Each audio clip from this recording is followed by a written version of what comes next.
we present The Importance of Being Earnest, a trivial comedy for serious people by Oscar Wilde. Morning room in Algernon's flat in Half Moon Street. The room is luxuriously and artistically furnished. The sound of a piano is heard in the adjoining room. Lane is arranging afternoon tea on the table, and after the music has ceased, Algernon enters.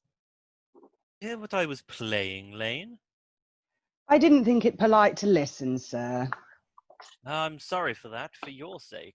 I don't play accurately. Anyone can play accurately, but I play with wonderful expression. As far as the piano is concerned, sentiment is my forte. I keep science for life. Yes, sir. And speaking of the science of life, have you got the cucumber sandwiches cut for Lady Bracknell?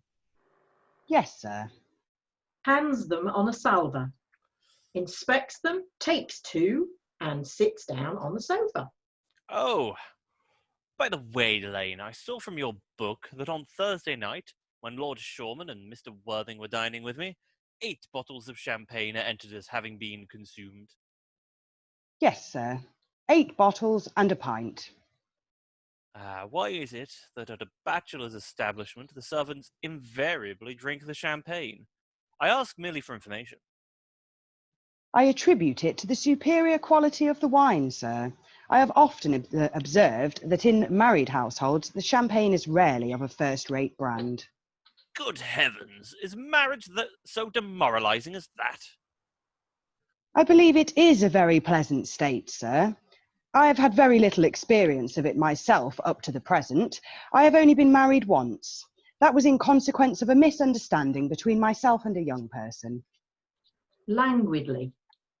Don't know that I am much interested in your family life, Lane. No, sir. It is not a very interesting subject. I never think of it myself. Very natural, I'm sure. That will do, Lane. Thank you. Thank you, sir. Lane goes out. Lane's views on marriage seem somewhat lax. Really, if the lower orders don't set us a good example, what on earth is the use of them? They seem, as a class, to have absolutely no sense of moral responsibility. Enter Lane.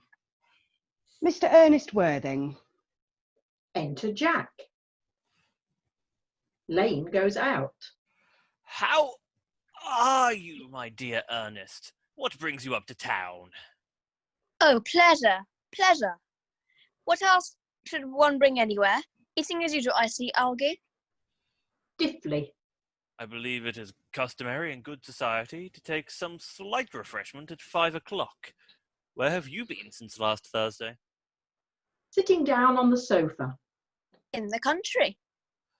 What on earth do you do there? Pulling off his gloves. When one is in town, one amuses oneself. When one is in the country, one amuses other people. It is excessively boring. Well, the people you amuse. Airily. Oh, neighbours, neighbours. Got nice neighbours in your part of Shropshire? Perfectly horrid. Never speak to one of them. How immensely you must amuse them. Goes over and takes a sandwich. By the way, Shropshire is your county, is it not? Eh? Shropshire? Yes, of course. Hello, why all these cups? Why cucumber sandwiches?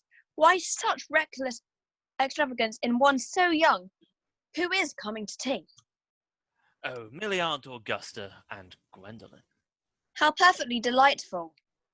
Yes, that is all very well, but I'm afraid Aunt Augusta won't quite approve of your being here.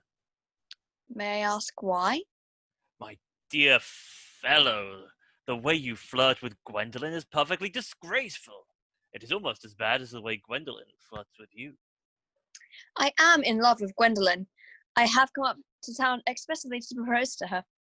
I thought you had come up for pleasure. I would call that business. How utterly unromantic you are.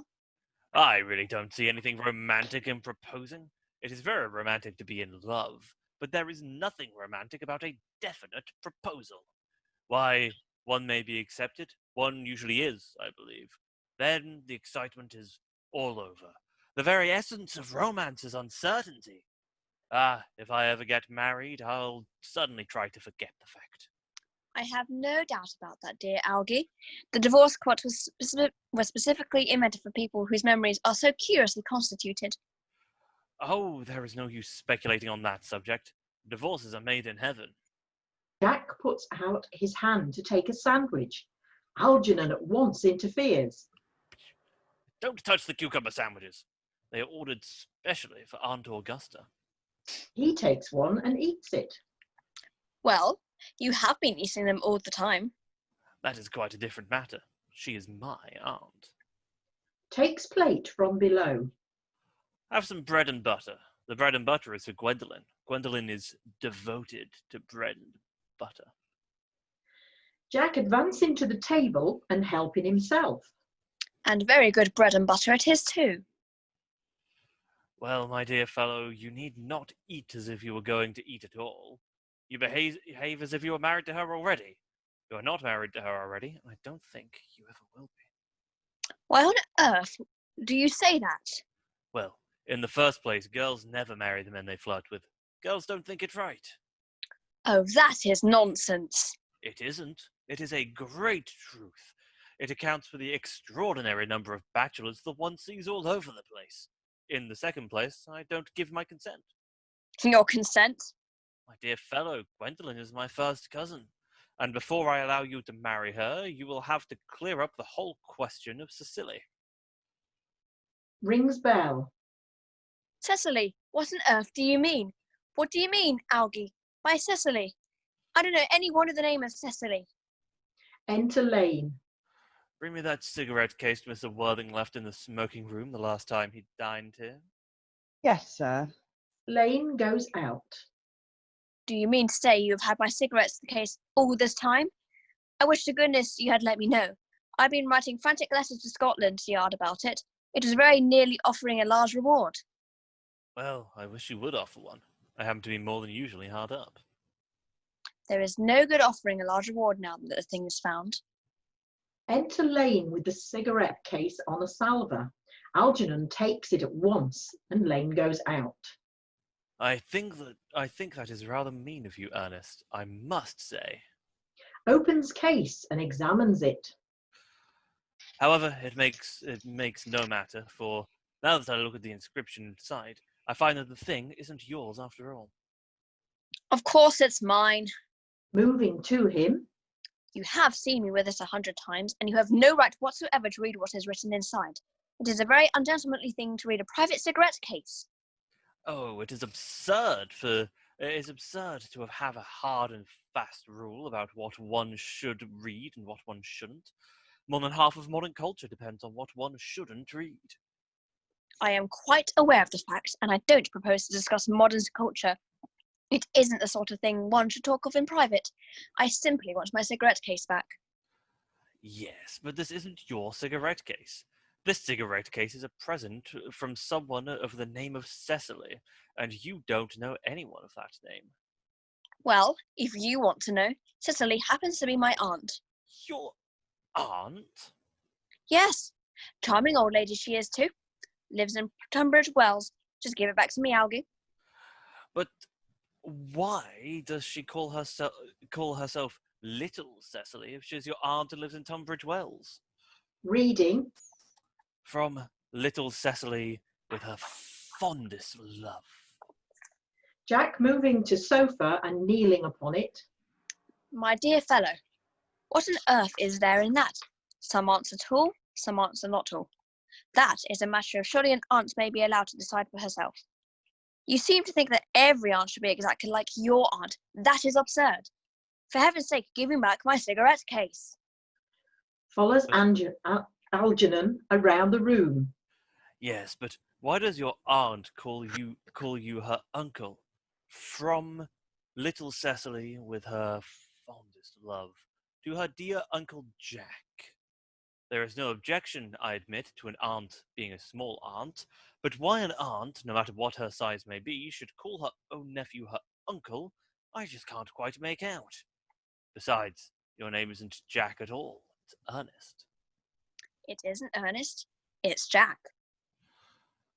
You have always told me it was Ernest.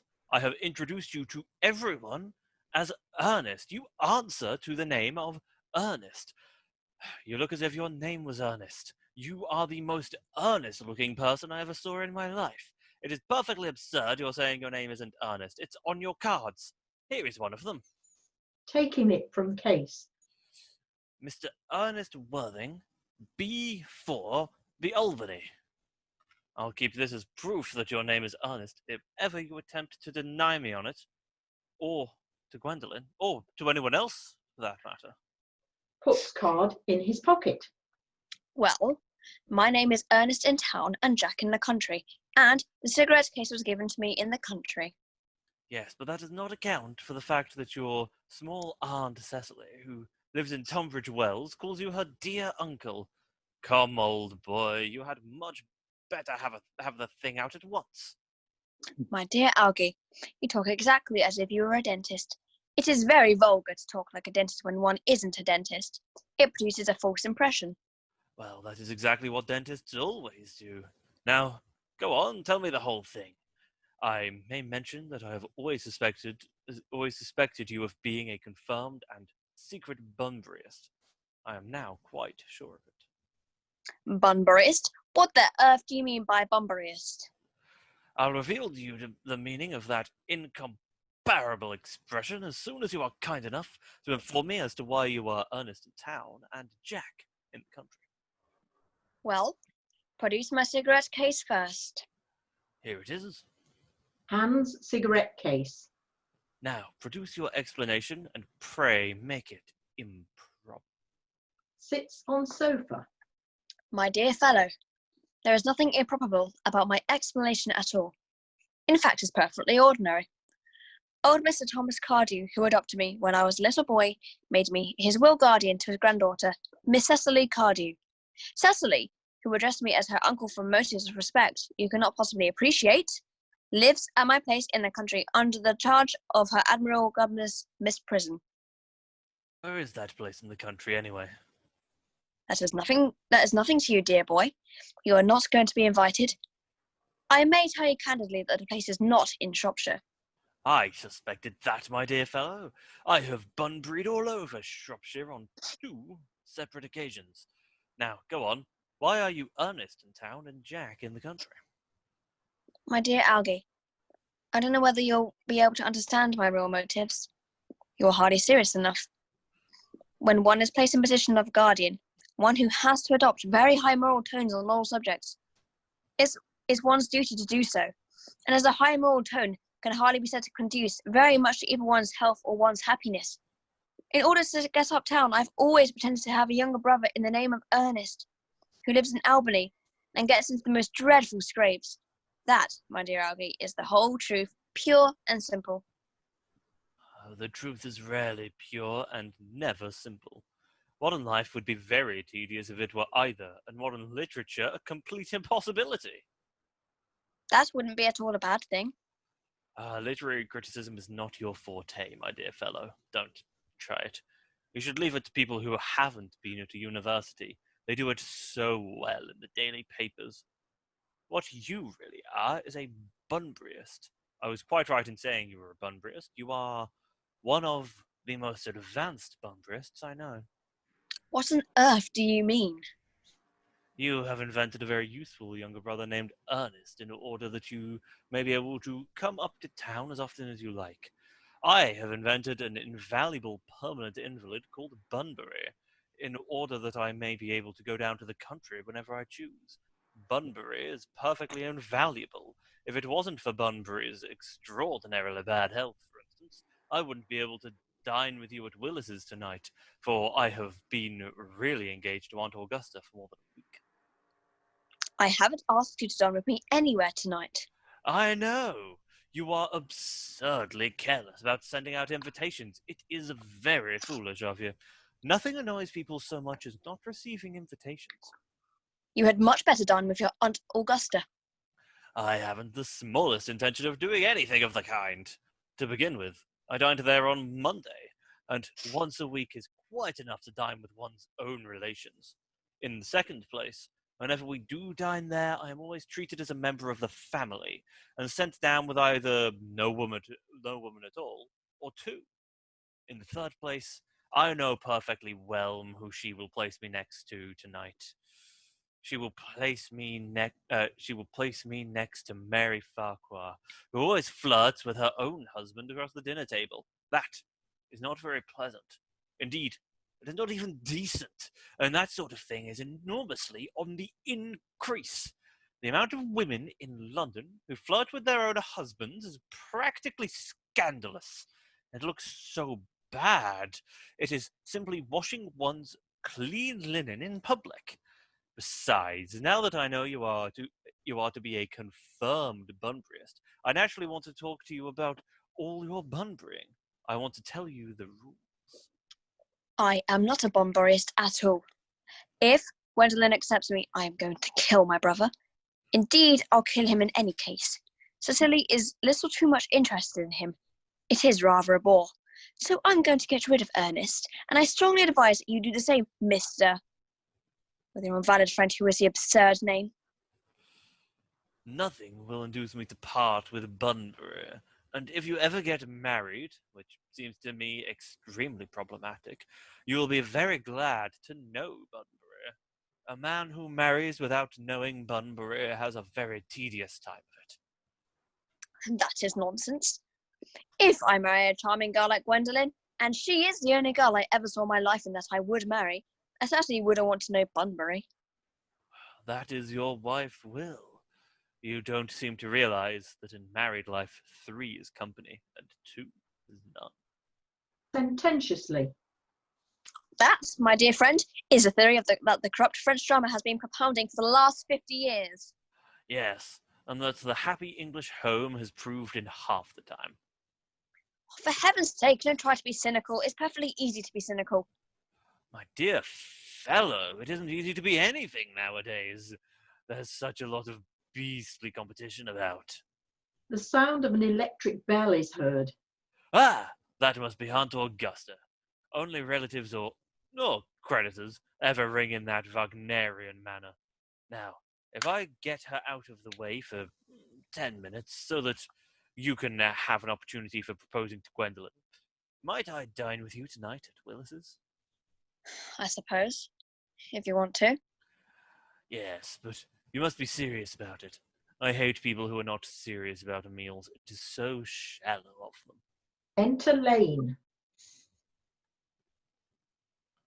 Lady Bracknell and Miss Fairfax.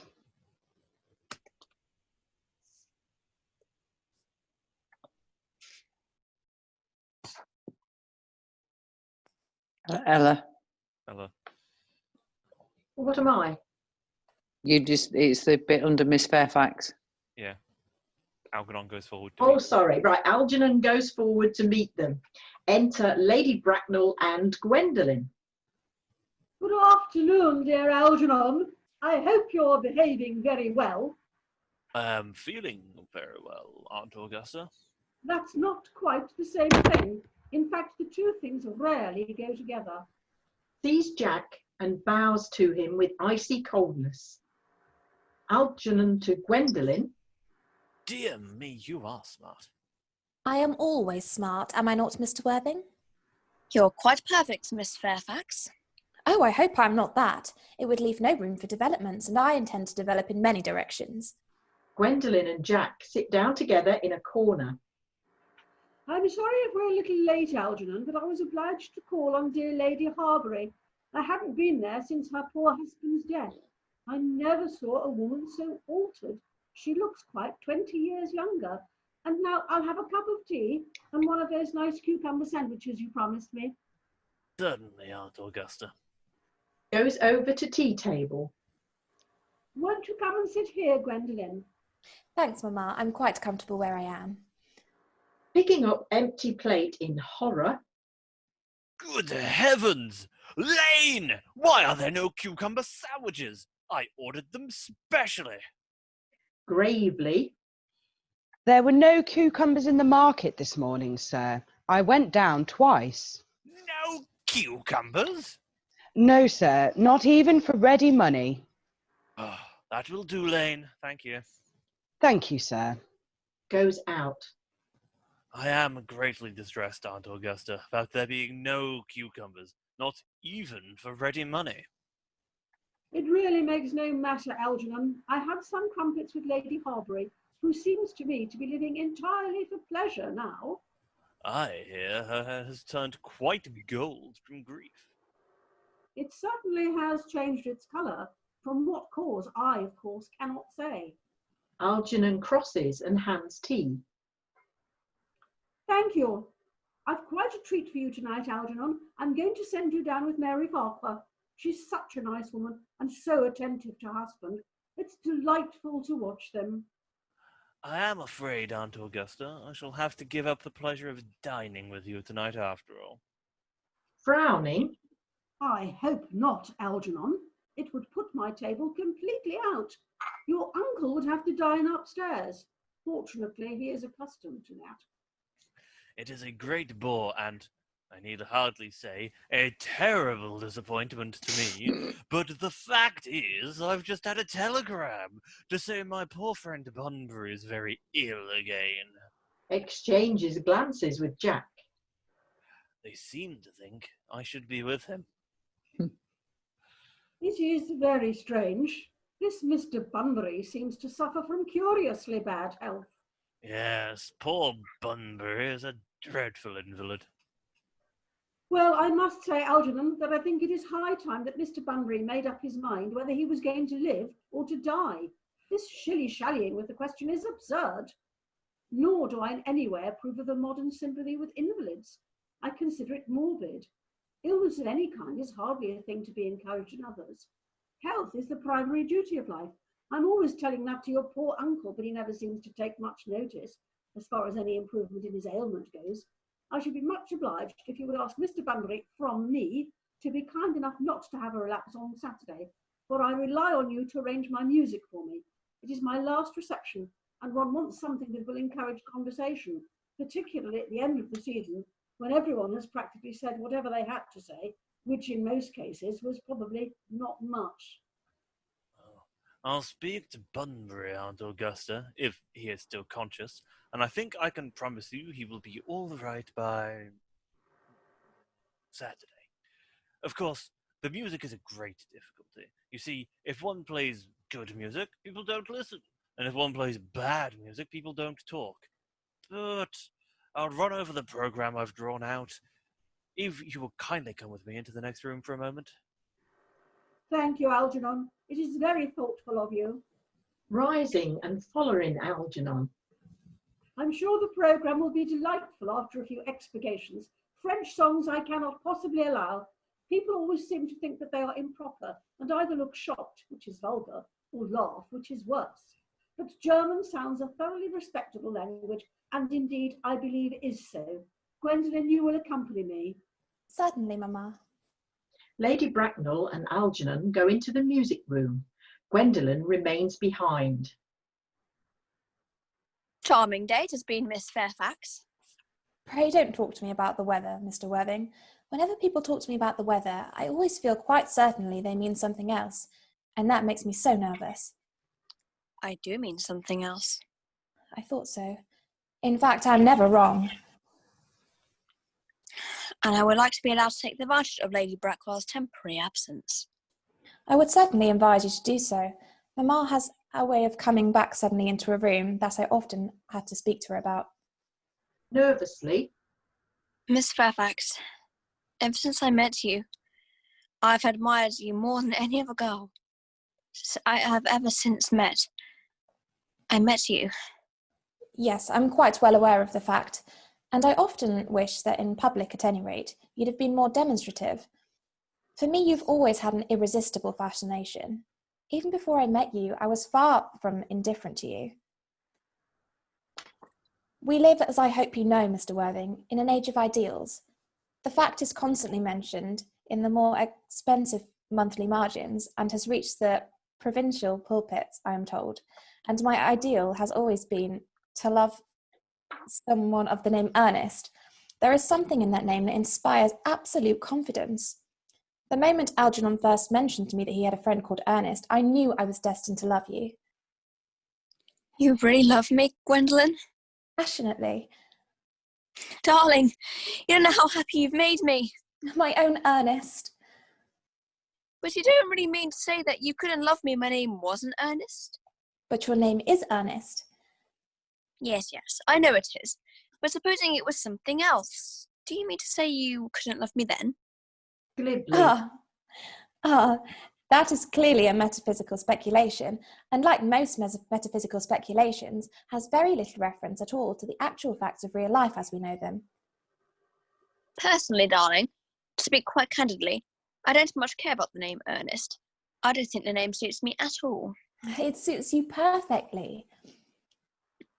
It's a divine name. It has a music of its own. It produces vibrations. Well, really, Gwendolen, I must say that I think there is lots of others much nicer names. I think Jack, for instance, is a charming name. Jack? No, there is very little music in the name Jack, if any at all, indeed. It does not thrill. It produces absolutely no vibrations. I have known several Jacks, and they all, without exception, were more than usually plain. Besides, Jack is a notorious domesticity for John, and I pity any woman who is married to a man called John. She would probably never be allowed to know the entrancing pleasure of a single moment's solitude. The only really safe name is Ernest. Gwendolen, I must get christened at once. I mean, we must get married at once. There is no time to be lost. Married, Mr. Worthing? Astounded. Well, surely you know that I love you. And you led me to believe, Miss Fairfax, that you were not absolutely indifferent to me. I adore you, but you haven't proposed to me yet. Nothing has been said about marriage at all. The subject has not even been touched upon. Well, may I propose to you now? I think it would be an admirable opportunity. And to spare you any possible disappointment, Mr. Worthing, I think it only fair to tell you quite frankly beforehand that I am fully determined to accept you. Gwendolen! Yes, Mr. Worthing. What have you got to say to me? You know what I've got to say to you. Yes, but you don't say it. Gwendolen, will you marry me? Of Goes course on I his will. knees. Of Sorry. course I will, darling. How long you have been about it? I'm afraid you have had very little experience in how to propose. My own one. I have never loved anyone in the world but you. Yes, but men often propose for practice. I know my brother Gerald does. All my girlfriends tell me so. What wonderfully blue eyes you have, Ernest. They are quite blue. I hope you'll always look at me like that, especially when there are other people present. Enter Lady Bracknell. Mr. Worthing, rise, sir, from this semi-recumbent posture. It is most indecorous. Mamma, He tries to rise. She restrains him. I must beg you to retire. This is no place for you. Besides, Mr. Worthing has not quite finished yet. Finished what, may I ask? I'm engaged to Mr. Worthing, Mamma. They rise together. Pardon me, you are not engaged to anyone. When you do become engaged to someone, I, or your father, should his health permit him, will inform you of the fact. An engagement should come on a young girl as a surprise, pleasant or unpleasant as the case may be. It is hardly a matter that she could be allowed to arrange for herself. And now I have a few questions to put to you, Mr. Worthing. While I am making these inquiries, you, Gwendolen, will wait for me below in the carriage. Reproachfully. Mamma! In the carriage, Gwendolen. Gwendolen goes to the door. She and Jack blow kisses to each other behind Lady Bracknell's back. Lady Bracknell looks vaguely about as if she could not understand what the noise was, and finally turns round. Gwendolen, the carriage. Yes, Mamma. Goes out, looking back at Jack. Sitting down. You can take a seat, Mr. Worthing. Looks in her pocket for notebook and pencil. Thank you, Lady Bracknell. I prefer standing. Lady Bracknell, pencil and notebook in hand. I feel bound to tell you that you're not down on my list of eligible young men, although I have the same list as the dear Duchess of Bolton has. We work together, in fact. However, I'm quite ready to enter your name, should your answers be what a really affectionate mother requires. Do you smoke? Well, yes. I must admit that I smoke. I am glad to hear it. A man should always have an occupation of some kind. There are far too many idle men in London as it is. How old are you? 29. A very good age to be married at. I've always been of the opinion that a man who desires to get married should know either everything or nothing. Which do you know? After some hesitation, I know nothing, Lady Bracknell. I am pleased to hear it. I do not approve of anything that tampers with natural ignorance. Ignorance is like a delicate, exotic fruit. Touch it and the bloom is gone. The whole theory of modern education is radically unsound. Fortunately, in England at any rate, education produces no effect whatsoever.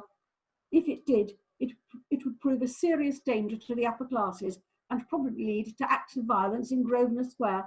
What is your income? Between 7,000 and 8,000 a year. makes a note in her book. In land or in investments? In investments, chiefly. That is satisfactory. What between the duties expected of one during one's lifetime and the duties exacted from one after one's death, land has ceased to be either a profit or a pleasure. It gives one position and prevents one from keeping it up.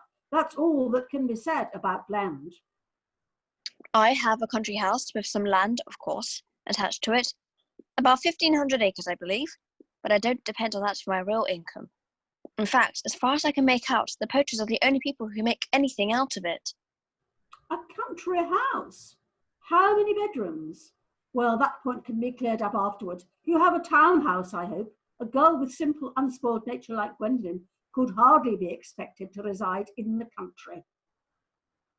Well, I own a house in Belgrave Square, but it is let by 6 years to Lady Bloxham. Of course I can get it back whenever I like, at 6 months' notice. Lady Bloxham? I don't know her. Oh, she goes out very little. She's a lady considerably advanced in her years. Ah, nowadays that is no guarantee of respectability of character. What number in Belgrave Square? 149. Shaking her head. The unfashionable side. I thought there was something. However, that could easily be altered. Do you mean the fashion or the side? Sternly. Both, if necessary, I presume. What are your politics? Well, I'm afraid I really have none. I'm a liberal unionist. They count as Tories. They dine with us, or come in the evening at any rate. Now to minor matters. Are your parents living? I have lost both my parents. To lose one parent, Mr. Worthing, may be regarded as a misfortune. To lose both looks like carelessness. Who was your father? He was evidently a man of some wealth. Was he born in what the radical papers call the purple of commerce, or did he rise from the ranks of the aristocracy? I'm afraid I really don't know. The fact is, Lady Bracknell, I said I had lost my parents. It would be near the truth to say my parents seem to have lost me. I don't actually know who I am by birth. I was, well, found. Found? The late Thomas Cardew, an old gentleman of a very charitable and kindly disposition, found me, and gave me the name of Worthing, because he happened to have a first-class ticket from Worthing in his pocket at the same time. Worthing is a place in Sussex. It's a seaside resort. Where did the charitable gentleman who had a first-class ticket for the seaside find you? Gravely. In a handbag. A handbag? Very seriously. Yes, Lady Bracknell. I was in a handbag, a somewhat large black leather handbag with handles to it. An ordinary handbag, in fact. In what locality did this Mr. James or Thomas Cardew come across this ordinary handbag? In the cloakroom at Victoria Station. It was given to him in mistakes for his own. The cloakroom at Victoria Station? Yes, the Brighton line. The line is immaterial. Mr. Worthing, I confess I feel somewhat bewildered by what you have just told me. To be born, or at any rate bred, in a handbag, whether it had handles or not, seems to me to display contempt for the ordinary decencies of family life that reminds one of the worst excesses of the French Revolution. And I presume you know what that unfortunate movement led to. As for the particular locality in which the handbag was found, a cloakroom at a railway station might serve to conceal a social indiscretion, has probably indeed been used for that purpose before now, but it could hardly be regarded as an assured basis for a recognised position in good society. May I ask you then what you'd advise me to do? I need hardly say I would do anything in the world to ensure Gwendolen's happiness. I would strongly advise you, Mr. Worthing, to try and acquire some relations as soon as possible, and to make a definite effort to produce at least, at any rate, one parent of either sex before the season is quite over. Well, I don't see how I could possibly manage to do that. I can produce a handbag at any moment. It is in my dressing room at home. I really think that should satisfy you, Lady Bracknell. Me, sir? What is it to do with me? You can hardly imagine that I and Lord Bracknell would dream of allowing our only daughter, a girl brought up with the utmost care, to marry into a cloakroom and form an alliance with a parcel. Good morning, Mr. Worthing. Lady Bracknell sweeps out in majestic indignation. Good morning. Algernon from the other room strikes up the wedding march. Jack looks perfectly furious and goes to the door. For goodness sake, don't play that ghastly tune, Algie. How idiotic you are. The music stops and Algernon enters cheerily. Didn't it go off all right, old boy? You don't mean to say Gwendolen refused you? I know it is a way she has. She is always refusing people. I think it is most ill-natured of her. Oh, Gwendolen is right as a trivet. As far as she is concerned, we are engaged. Her mother is perfectly unbearable. Never met such a gorgon. I don't really know what a gorgon is, but I am quite sure that Lady Bracknell is one. In case, she is a monster without being any myth, which is rather unfair. I beg your pardon, Algie. I suppose I shouldn't talk about your own auntie that way before you. My dear boy, I love hearing my relations abused. It is the only thing that makes me put up with them at all.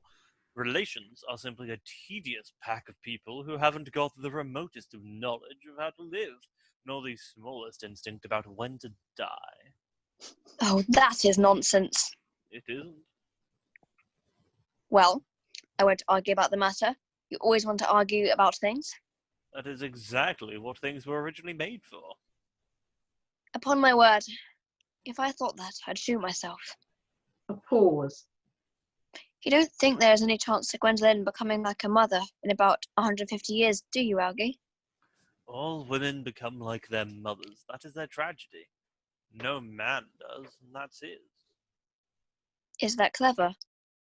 It is perfectly phrased, and quite as true as any observation in civilized life should be. I am sick to death of cleverness. Everybody's clever nowadays. You can't go anywhere without being clever to people. The thing has become an absolute public nuisance. I wish to goodness that we had a few tools left.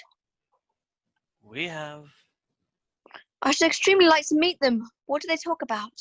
The fools? Oh, about the clever people, of course. What fools? By the way, did you tell Gwendolen the truth about your being Ernest in town and Jack in the country? In a very patronising manner. My dear fellow, the truth isn't quite sort of the thing that tells me to a nice, sweet, refined girl. What extraordinary ideas have you had about the way to behave to a woman? The only way to behave to a woman is to make love to her, if she is pretty, and to someone else, if she is plain. Oh, that is nonsense. What about your brother? What about the profligate Ernest? Oh, before the end of the week, I shall have got rid of him. I'll say he died in Paris of apoplexy. Lots of people die of apoplexy. Quite suddenly, don't they? Yes, but it is hereditary, my dear fellow. It's the sort of thing that runs in families.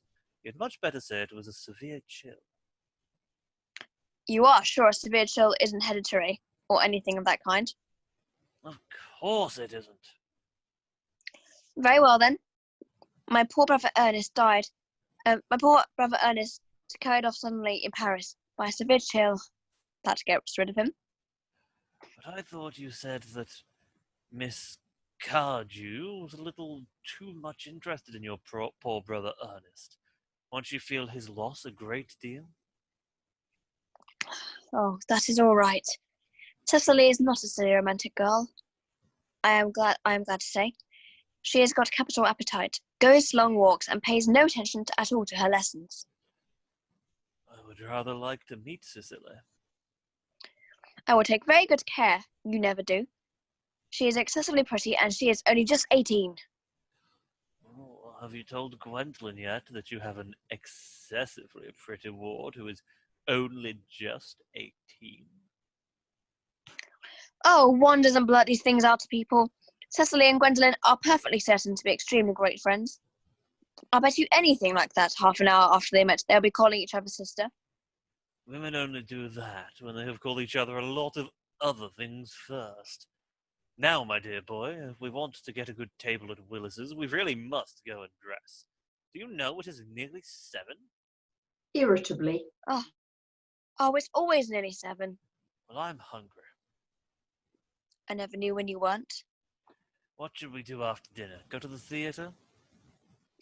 Oh no, I loathe listening. Well, let us go to the club. Oh no, I hate talking. Well, we might trot around to the Empire at 10.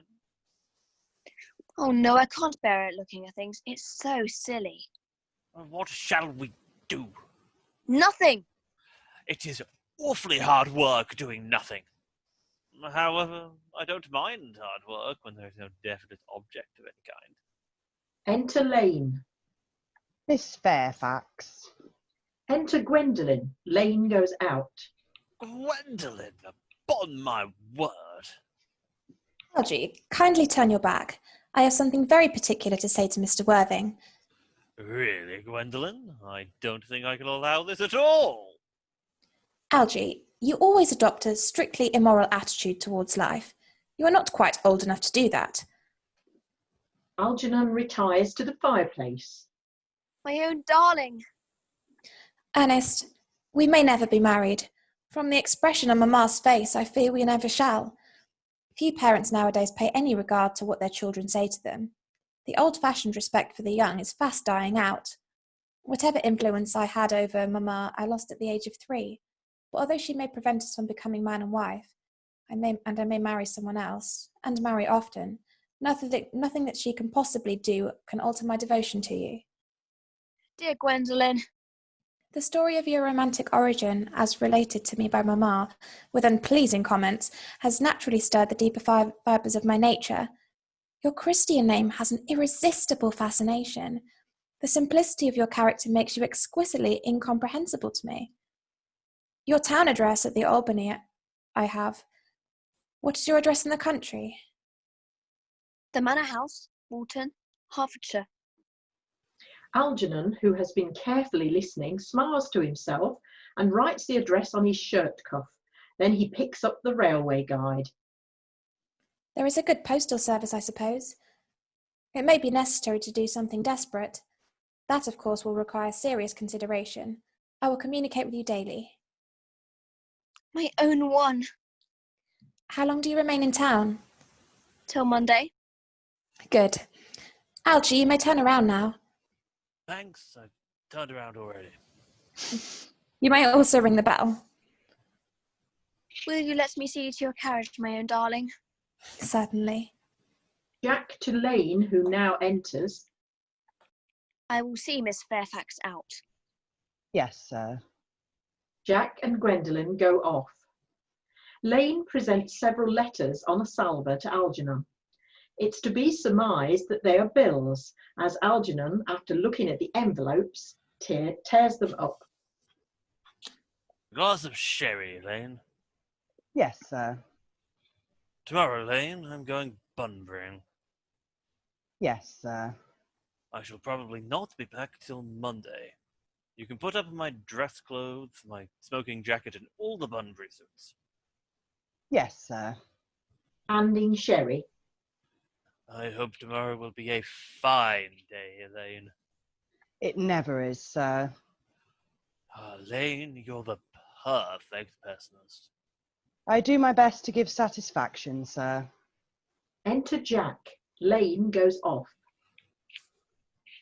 There's a sensible, intellectual girl, the only girl I ever cared for in my life. Algernon is laughing immoderately. What on earth are you so amused at? Oh, I'm a little anxious about poor Bunbury, that's all. If you don't take care, your friend Bunbury will get you in serious scrape one day. Oh, I love scrapes. They're the only thing that are never serious. Oh, that's nonsense, Algie. You never talk anything but nonsense. Nobody ever does. Jack looks indignantly at him and leaves the room. Algernon lights a cigarette, reads his shirt cuff and smiles. Act drop. Second act, scene. Garden at the manor house. A flight of grey stone steps lead up to the house. The garden, an old-fashioned one full of roses. Time of year, July. Basket chairs and a table covered with books are set under a large yew tree. Miss Prism is discovered seated at the table. Cecily is at the back, watering flowers. Miss Prism calling, Cecily! Cecily! Surely such an ulterior occupation as the watering of flowers is rather Morton's duty than yours, especially at a moment when intellectual pleasures await you. Your German grammar is on the table. Pray open it at page 15. We will repeat yesterday's lesson. Cecily coming over very slowly. I don't like German. It isn't at all a becoming language. I know perfectly well that I look quite plain after my German lesson. Child, you know how anxious your guardian is that you should improve yourself in every way. He laid particular stress on your German as he was leaving for town yesterday. Indeed, he always lays stress on your German when he is leaving for town. Dear Uncle Jack is so very serious. Sometimes he is so serious that I think he cannot be quite well. Drawing herself up. Your guardian enjoys the best of health, and his gravity of demeanour is especially to be commended in one so comparatively young as he is. I know no one who has a higher sense of duty and responsibility. I suppose that is why he often looks a little bored when we three are together. Cecily, I am surprised at you. Mr. Worthing has many troubles in his life. Idle merriment and triviality would be out of place in his conversation. You must remember his constant anxiety about that unfortunate young man, his brother. I wish Uncle Jack would allow that unfortunate young man, his brother, to come down here sometimes. We might have a good influence over him, Miss Prism. I am sure you certainly would. You know, German and geology and things that kind of influence a man very much. Cecily begins to write in her diary. Miss Prism, shaking her head. I do not think that even I could produce any effect on a character that, according to his own brother's admission, is irretrievably weak and vacillating. Indeed, I am not sure that I would desire to reclaim him. I am not in favour of this modern mania for turning bad people into good people at a moment's notice. As a man sows, so let him reap. You must put away your diary, Cecily. I really don't see why you should keep a diary at all. I keep a diary in order to enter the wonderful secrets of my life. If I didn't write them down, I should possibly forget all about them. Memory, my dear Cecily, is the diary that we all carry about with us. Yes, but it usually chronicles the things that have never happened and couldn't possibly have happened.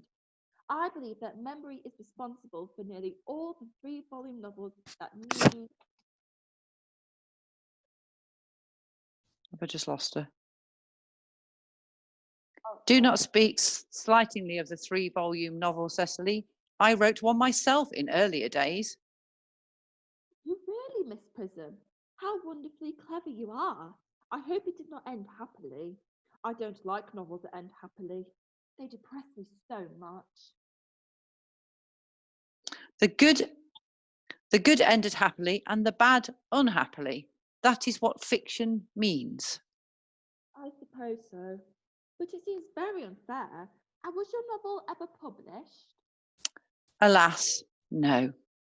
The manuscript, unfortunately, was abandoned. Cecily starts. I use the word in the sense of lost or mislaid. To your work, child. These speculations are profitless. Cecily smiling. But I see Dr. Chasuble coming up through the garden. Dr. Chasuble, this is indeed a pleasure. Enter Canon Chasuble.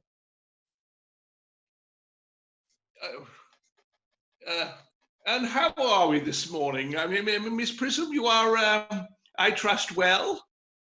Miss Prism has just been complaining of a slight headache. I think it would do her so much good to have a short stroll with you in the park, Dr. Chasuble. Cecily, I have not mentioned anything about a headache. No, dear Miss Prism, I know that. But I felt instinctively that you had a headache. Indeed, I was thinking about that, and not about my German lesson when the rector came in. I hope, Cecily, that you are not inattentive. Oh, I am afraid I am. That is strange. Were I fortunate enough to be Miss Prism's pupil, I would hang upon her lips. Miss Prism glares. I spoke metaphorically. My metaphor was drawn from bees. Mr. Worthing, I suppose, has not returned from town yet? We do not expect him till Monday afternoon. Ah, yes, he usually likes to spend his Sunday in London. He's not one of those whose sole aim is in enjoyment, as by all accounts that unfortunate young man, his brother, seems to be. But I must not disturb Ageria and her pupil any longer. Ageria? My name is Letitia, Doctor. Bowing. A classical allusion merely drawn from the pagan authors. I shall see you both, no doubt, at evensong. I think, dear Doctor, I will have a stroll with you. I find I have a headache after all, and a walk might do it good. With pleasure, Miss Prism, with pleasure. We might go as far as the schools and back. That would be delightful. Cecily, you will read your political economy in my absence. The chapter on the fall of the rupee you may omit. It is somewhat too sensational. Even these metallic problems have their melodramatic side. Goes down the garden with Dr. Chasuble. Picks up books and throws them back on the table. Horrid political economy. Horrid geography. Horrid German. Enter Merriman with a card on a salver. Mr. Worthing has just driven out from the station. He has brought his luggage with him. Takes the card and reads it. Mr. Ernest Worthing B. 4. The Albany W. Uncle Jack's brother. Did you tell him Mr. Worthing was in town? Oh, yes, miss.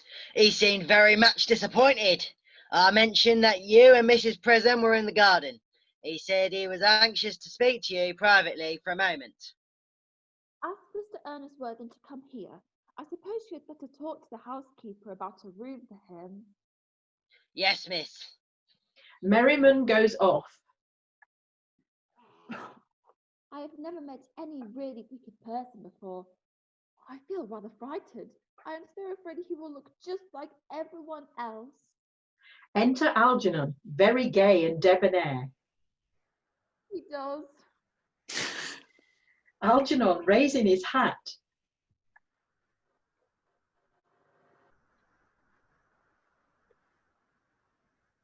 You To are Kate. my little. I know. You are my Okay. little cousin Cecily, I'm sure. You are under some strange mistake. I am not little.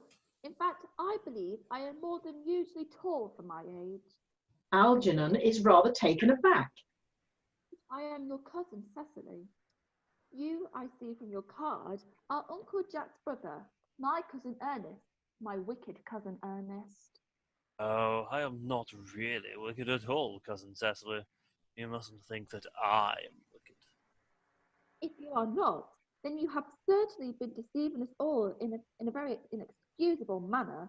I hope you have not been leading a double life, pretending to be wicked and being really good all the time. That would be hypocrisy. Algernon looks at her in amazement.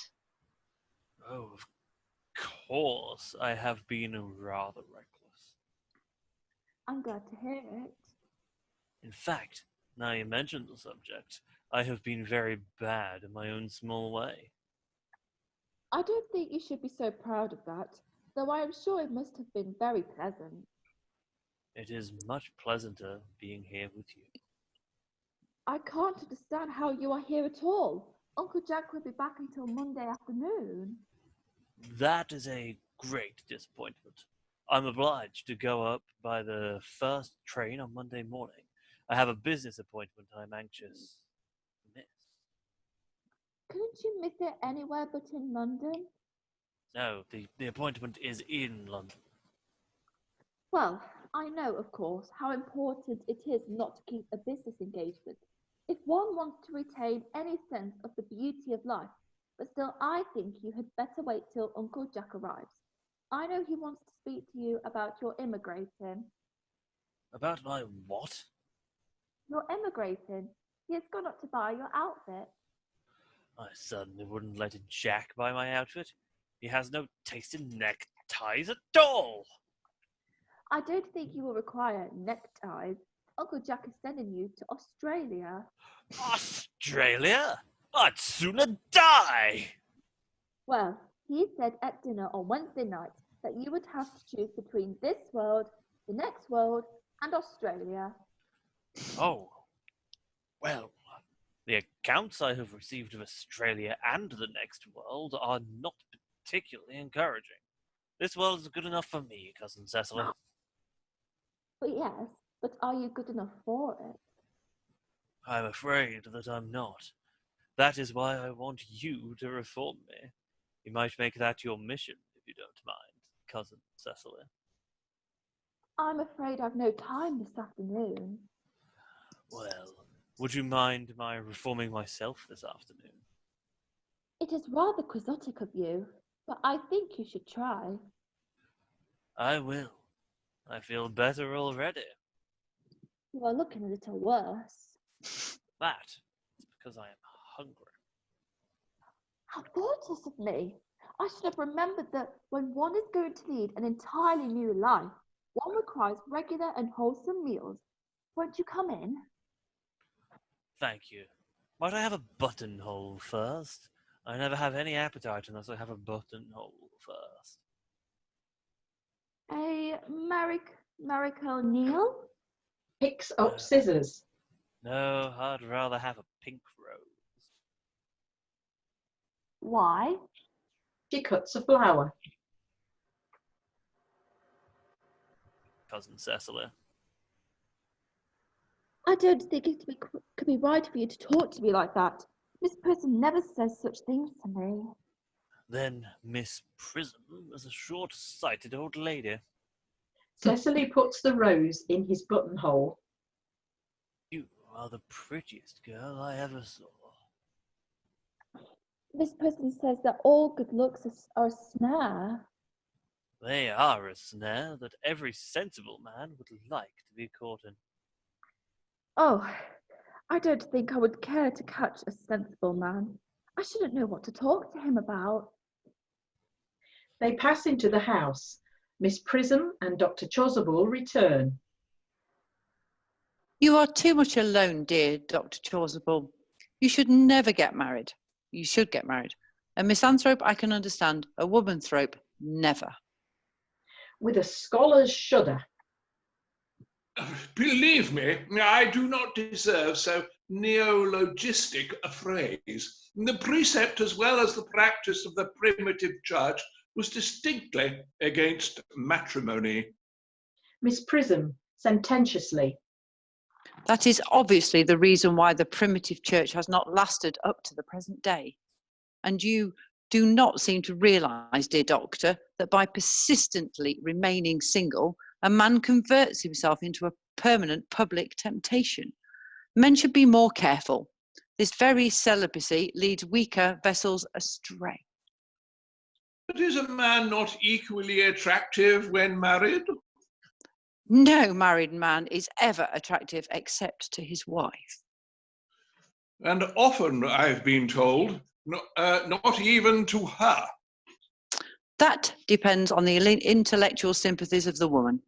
Maturity can always be depended on. Ripeness can be trusted. Young women are green. Dr. Chasuble starts. I spoke horticulturally. My metaphor was drawn from fruit. But where is Cecily?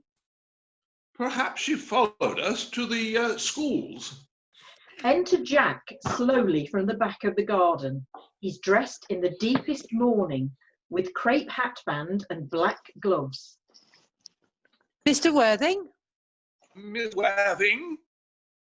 This is indeed a surprise. We did not look for you till Monday afternoon. Jack shakes Miss Prism's hand in a tragic manner. I have returned sooner than I expected. Mr. Chasuble, I hope you are well. Dear Mr. Worthing, I trust Sparrow does not betoken some terrible calamity. My brother. More shameful debts and extravagance? Still leading his life of pleasure. Jack shaking his head. Dead. Your brother Ernest is dead. Quite dead. What a lesson for him. I trust he will profit by it. Mr. Worthing, I offer you my sincere concurrence. You have at least knowing that you were always friends and king of brothers. Poor Ernest. He had many faults, but it is sad. But it is a sad, sad blow. Very sad indeed. Were you with him again? No, he died abroad, in Paris, in fact. I had a telegram last night from the manager of the Grand Hotel. Was the cause of death mentioned? A severe chill, it seems. As a man sows, so shall he reap. Chasuble raising his hand. Charity, dear Miss Prism, charity. None of us are perfect. I myself am peculiarly susceptible to draughts. Will the interment take place here? No, he seems to have expressed a desire to be buried in Paris. In Paris? Shakes his head. I fear that hardly points to any very serious state of mind at the last. You would no doubt wish me to make some slight allusion to this tragic domestic affliction next Sunday. Jack presses his hand convulsively. My sermon on the meaning of the manner in the wilderness can be adapted to almost any occasion, joyful or, as in the present case, distressing. All sigh. I have preached it at harvest celebrations, christenings, confirmations, on days of humiliation and festal days. The last time I delivered it was in the cathedral as a charity sermon on behalf of the Society for the Prevention of Discontent amongst the upper orders. The bishop who was present was much struck by some of the analogies I drew. Ah, that reminds me. You mentioned christenings, I think, Dr. Chasuble. I suppose you know how to christen, all right? Dr. Chasuble looks astounded. I mean, of course, you are continually christening, aren't you? It is, I regret to say, one of the rector's most constant duties in this parish. I have often spoken to the poorer classes on the subject, but they don't seem to know what thrift is. But is there any particular infant in whom you are interested, Mr. Worthing? Your brother was, I believe, unmarried, was he not? Oh, yes. Miss Prism bitterly. People who live entirely for pleasure usually are. But it is not from any child, dear Doctor. I am very fond of children, no. The fact is, I would like to be christened myself this afternoon, if you have nothing better to do. But surely, Mr. Worthing, you have been christened already? I don't remember anything about it. But have you any grave doubts on the subject? I certainly intend to have. Of course, I don't know if the thing would bother you in any way, or if you think I am a little too old now. Not at all. The sprinkling and indeed the immersion of adults is a perfectly canonical practice. Immersion? You have no apprehensions. Sprinkling is all that is necessary, or indeed I think advisable. Our weather is so changeable. What hour would you wish the ceremony to be performed? Oh, I might trot around about 5 if that would suit you. Perfectly, perfectly. In fact, I have 2 similar ceremonies to perform at that time. A case of twins that occurred recently in one of the outlying cottages on your own estate. Poor Jenkins the carter, a most hard-working man. Oh, I don't see much fun in being christened along with other babies. It would be childish. Would 5:30 do? Admirably, admirably. Takes out his watch. And now, Mr. Worthing, I will not intrude any longer into a house of sorrow. I would merely beg you not to be much bowed down by grief. What seems to us bitter trials are often blessings in disguise. This seems to me a blessing of an extremely obvious kind. Enter Cecily from the house.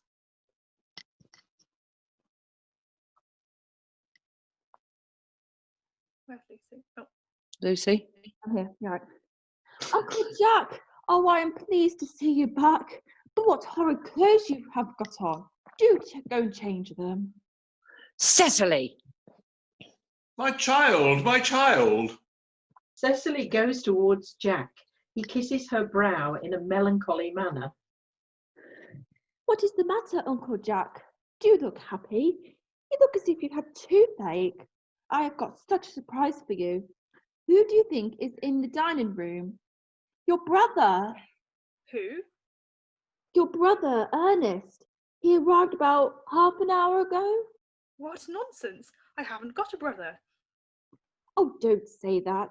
However badly he may have behaved to you in the past, he is still your brother. You couldn't be so heartless as to disown him. I'll tell him to come out. And you will shake hands with him, won't you, Uncle Jack? He runs back into the house. These are very joyful tidings. After we had all been resigned to his loss, his sudden return seems to me peculiarly distressing. My brother is in the dining room. I don't know what it all means. I think it perfectly absurd. Enter Algernon and Cecily hand in hand. They come slowly up to Jack. Good heavens! Motions Algernon away. Brother John, I have come down from town to tell you that I am very sorry for all the trouble I have given you, and that I intend to lead a better life in future. Jack glares at him and does not take his hand. Uncle Jack, you are not going to refuse your own brother's hand? Nothing will induce me to take his hand. I think his coming down here disgraceful. He knows perfectly well why. Uncle Jack, do be nice. There is some good in everyone. Ernest has just been telling me about his poor invalid friend Mr. Bunbury, whom he goes to visit so often.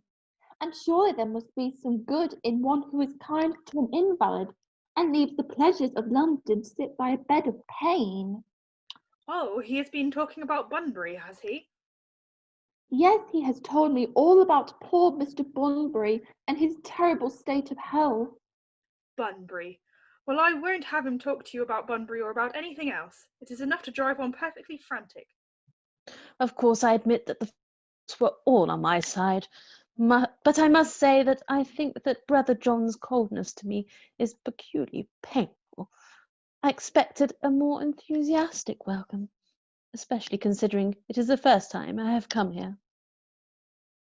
Uncle Jack, if you don't shake hands with Ernest, I will never forgive you. Never forgive me? Never, never, never. Well, this is the last time I shall ever do it. Shakes with Algernon and glares. It's pleasant, is it not, to see so perfect a reconciliation. I think we might leave the two brothers together. Cecily, you will come with us. Certainly, Miss Prism. My little task of reconciliation is over. You have done a beautiful action today, dear child. We must not be premature in our judgments. I feel very happy. They all go off except Jack and Algernon. You young scoundrel, Algie. You must get out of this place as soon as possible. I don't allow any bunburying here. Enter Merriman. I have put Mrs. Ernest things in the room next to yours, sir. I suppose that's all right. What? Mr. Ernest's luggage, sir. I've unpacked it and put it in the room next to your own. His luggage? Oh, yes, sir. 3 portmanteaus, a dressing case, 2 hat boxes, and a large luncheon basket. I'm afraid I can't stay more than a week this time. Merriman, order the dog cart at once. Mr. Ernest has been suddenly called back to town. Yes, sir. Merriman goes back into the house. What a fearful liar you are, Jack. I have not been called back to town at all. Yes, you have. I haven't heard anyone call me. Your duty as a gentleman calls you back. My duty as a gentleman has never interfered with my pleasures in the smallest degree. I can quite understand that. Well, Cecily is a darling. You are not to talk of Miss Cardew like that. I don't like it. Well, I don't like your clothes. You look perfectly ridiculous in them. Why on earth don't you go up and change? It is perfectly childish to be in deep mourning for a man who is actually staying for a whole week with you in your house as a guest. I call it grotesque. You are certainly not staying with me for a whole week as a guest or anything else. You have got to leave by the 4:05 train. I certainly won't leave you as so long as you're in mourning. It would be most unfriendly. If I were in mourning, you would stay with me, I suppose. I should think it very unkind of you if you didn't. Well, will you go if I change my clothes? Yes, if you're not too long. I never saw anybody take so long to dress, and with such little result. Well, at any rate, that is better than being always overdressed as you are. If I am occasionally a little overdressed, I make up for it by being always immensely over-educated. Your vanity is ridiculous, your conduct an outrage, and your presence in my garden utterly absurd. However, you have got to catch the 4:05, and I hope you will have a pleasant journey back to town. This bunburying, as you call it, has not been a great success for you. Goes into the house. I think it has been a great success. I'm in love with Cecily, and that is everything. Enter Cecily at the back of the garden. She picks up the can and begins to water the flowers. But I must see her before I go and make arrangements for another bunbury. Ah, there she is. Oh, I merely came back to water the roses. I thought you were with Uncle Jack. He's gone to order the dog cart for me. Oh, is he going to take you for a nice drive? He's going to send me away. Then have we got to part? I'm afraid so. It's a very painful parting. It is always painful to part from people whom one has known for a very brief space of time. This absence of old friends one can endure with equanimity. But even a momentary separation from anyone to whom one has just been introduced is almost unbearable. Thank you. Enter Merriman. The dog cart is at the door, sir. Algernon looks appealingly at Cecily. It can wait, Merriman, for 5 minutes. Yes, miss. Exit Merriman. I hope, Cecily, I shall not offend you if I state quite frankly and openly that you seem to me to be in every way the visible personification of absolute perfection. I think your frankness does you great credit, Ernest. If you allow me, I will copy your remarks into my diary. Goes over to table and begins writing in diary. Do you really keep a diary? I'd give anything to look at it. May I? Oh, no! Cecily puts her hand over it. You see, it is simply a very young girl's record of her own thoughts and impressions, and consequently meant for publication. When it appears in volume form, I hope you'll order a copy. But pray, Ernest, don't stop. I delight in taking down from dictation. I have reached absolute perfection. You can go on. I am quite ready for more. Somewhat taken aback. Oh, don't cough, Ernest. When one is dictating, one should speak fluently and not cough. Besides, I don't know how to spell a cough. Writes as Algernon speaks. Algernon speaking very rapidly. Cecily, ever since I first looked upon your wonderful and incomparable beauty, I have dared to love you wildly, passionately, devotedly, hopelessly. I don't think that you should tell me that you love me wildly, passionately, devotedly, hopelessly. Hopelessly doesn't seem to make much sense, does it? Cecily! Enter Merriman. The dog cart is waiting, sir. Tell it to come round next week, at the same hour. Looks at Cecily, who makes no sign. Yes, sir. Merriman retires. Uncle Jack would be very much annoyed if he knew you were staying on till next week, at the same hour. No, I don't care about Jack. I don't care for anybody in the whole world but you. I love you, Cecily. You will marry me, won't you? Oh, you silly boy, of course. Why, we have been engaged for the last 3 months. For the last 3 months? Yes, it will be exactly 3 months on Thursday. But how did we become engaged? Well, ever since dear Uncle Jack first confessed to us that he had a younger brother who was very wicked and bad, you, of course, have formed the chief topic of conversation between myself and Miss Prism. And of course, the man who is much talked about is always very attractive. One feels there must be something in him after all.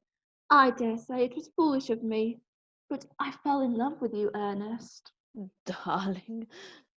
And when was the engagement actually settled?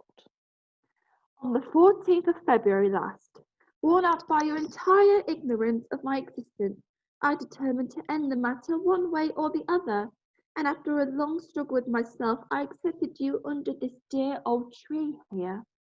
The next day I bought this little ring with your name, and this little bangle with the true lover's knot I promised you to always to wear. Did I give you this? It's very pretty, isn't it? Yes, you've wonderfully good taste, Ernest. It's the excuse I've always given for your leading such a bad life. And this is the box which I keep all your dear letters. Cecily kneels at table, opens the box and produces letters, all tied up with blue ribbon. My letters? But my own sweet Cecily, I have never written you any letters. You need hardly remind me of that, Ernest. I remember only too well that I was forced to write your letters for you. I wrote always 3 times a week, and sometimes oftener. Oh, do let me read them, Cecily. Oh, I couldn't possibly. They would make you far too conceited. Replaces the box. The three you wrote to me after I had broken off the engagement are so beautiful and so badly spelled that even now I can hardly read them without crying a little. But was our engagement ever broken off? Of course it was, on the 22nd of last March. You can see in the entry if you like. She shows the diary. Today I broke off my engagement with Ernest. I feel it is better to do so. The weather still continues charming. But why on earth did you break it off? What had I done? I had done nothing at all. Cecily, I'm very much hurt indeed to hear you broke it off, particularly when the weather was so charming. It would hardly have been a really serious engagement if it hasn't been broken off at least once. But I forgave you before the week was out. Algernon crosses to her and kneels. What a perfect angel you are, Cecily. You dear romantic boy. He kisses her. She puts her fingers through his hair. I hope your hair curls naturally, does it? Yes, darling, with a little help from others. I'm so glad. You'll never break off our engagement again, Cecily? I don't think I could break it off now that I have actually met you. Besides, of course, there is the question of your name. Yes, of course, he said nervously.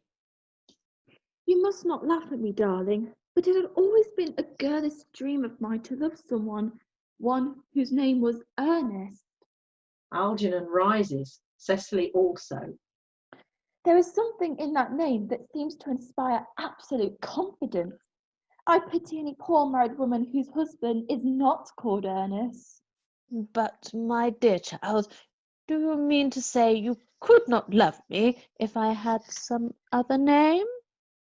But what name?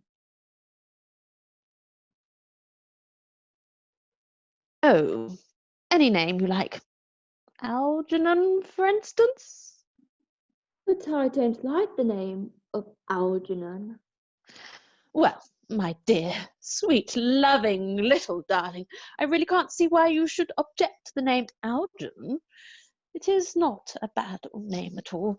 In fact, it is rather an aristocratic name. Half of the chaps who get into the bankruptcy court are called Algernon. But seriously, Cecily, moving to her, if my name was Algie, couldn't you love me? I might respect you, Ernest. I might admire your character. But I fear that I should not be able to give you my undivided attention. Cecily. Picking up hat. Your rector is here, I suppose thoroughly experienced in the practice of all the rites and ceremonials of the church. Oh, yes. Dr. Chasuble is a most learned man. He has never written a single book, so you can imagine how much he knows. I must see him at once on a most important christening. I mean, most important business. Oh. I shan't be away more than half an hour. Considering that we have been engaged since February the 14th, and that I only met you today for the first time, I think it is rather hard that you should leave me for so long a period as half an hour. Couldn't you make it 20 minutes? I'll be back in no time. He kisses her and rushes down the garden. What an impetuous boy he is. Oh, I like his hair so much. I must enter his proposal in my diary. Enter Merriman. Muted, Sam. Miss Fairfax has just called to see Mr. Worthing, on the very important business. Mrs. Fairfax states. Mr. Worthing in his library? Mr. Worthing's over in the direction of the rectory, some time ago. Pray ask the lady to come out here. Mr. Worthing is sure to be back soon, and you can bring tea. Yes, miss. Merriman goes out. Miss Fairfax. I suppose one of the many good elderly women who are associated with Uncle Jack in some of his philanthropic work in London. I don't quite like women who are interested in philanthropic work. I think it is so forward of them. Enter Merriman. Miss Fairfax. Enter Gwendolen and exit Merriman. Cecily advances to meet her. Pray, let me introduce myself. My name is Cecily Cardew. Cecily Cardew?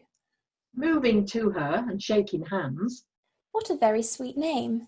Something tells me that we're going to be great friends. I like you already more than I can say. My first impressions of people are never wrong.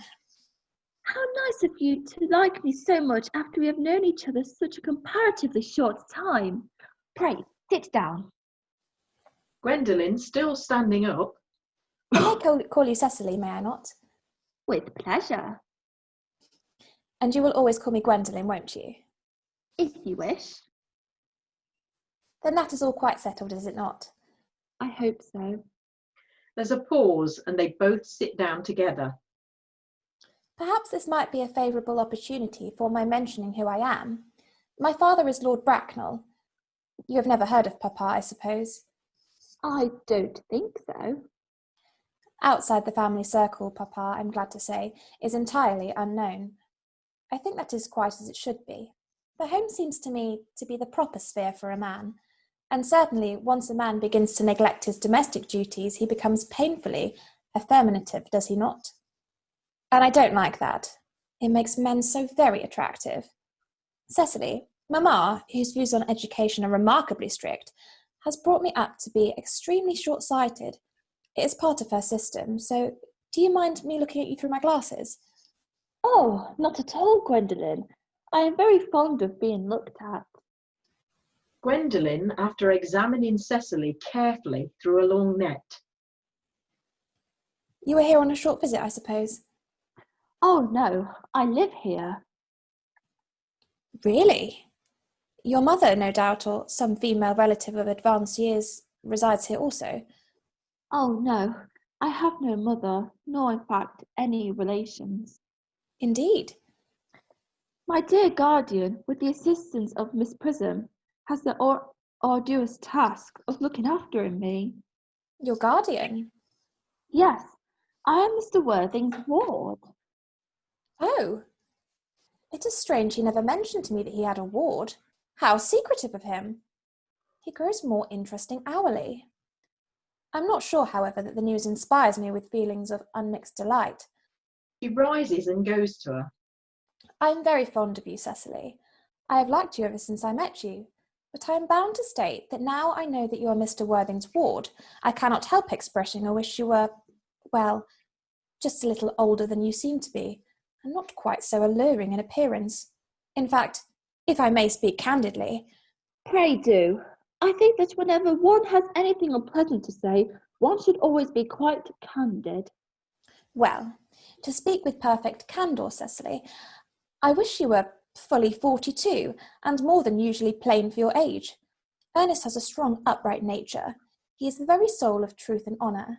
Disloyalty would be as impossible to him as deception. But even men of the noblest possible moral character are extremely susceptible to the influence of the physical charms of others. Modern, no less than ancient history, supplies us with many most painful examples of what I refer to. If it were not so, indeed, history would be quite unreadable. I beg your pardon, Gwendolen. Did you say Ernest? Yes. Oh, but it is not Mr. Ernest Worthing who is my guardian. It is his brother, his elder brother. Gwendolen sits down again. Ernest never mentioned to me that he had a brother. I am sorry to say that they have not been on good terms for a long time. Ah, that accounts for it. And now that I think of it, I've never heard any man mention his brother. The subject seems distasteful to most men. Cecily, you have lifted a load from my mind. I was growing almost anxious. It would have been terrible if any cloud had come across a friendship like ours, would it not? Of course. You are quite sure that it is not Mr. Ernest Worthing who is your guardian? Quite sure. A pause. In fact, I am going to be his. Gwendolen says inquiringly, I beg your pardon? Cecily, rather shy and confidingly, Dear Gwendolen, there is no reason why I should make a secret of it to you. Our little county newspaper is sure to chronicle the fact next week. Mr. Ernest Worthing and I are engaged to be married. Gwendolen quite politely rising. My darling Cecily, I think there must be some slight error. Mr. Ernest Worthing is engaged to me. The announcement will appear in the Morning Post on Saturday at the latest. Cecily, very politely rising. I am afraid you must be under some misconception. Ernest proposed to me exactly 10 minutes ago. She shows her diary. Gwendolen examines the diary through her lorgnette carefully. It is certainly very curious, for he asked me to be his wife yesterday afternoon at 5:30. If you would care to verify the incident, pray do so. She produces a diary of her own. I never travel without my diary. One should always have something sensational to read in the train.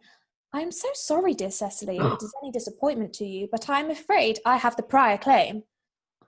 It would distress me more than I can tell you, dear Gwendolen, if it caused you any mental or physical anguish, but I feel bound to point out that since Ernest proposed to you, he clearly has changed his mind.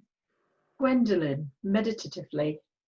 If the poor fellow has been entrapped into any foolish promise, I shall consider it my duty to rescue him at once, and with a firm hand. Cecily, thoughtfully and sadly.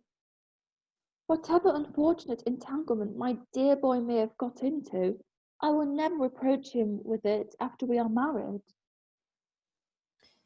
Do you allude to me, Miss Cardew, as an entanglement? You are presumptuous. On an occasion of this kind, it becomes more than a moral duty to speak one's mind. It becomes a pleasure.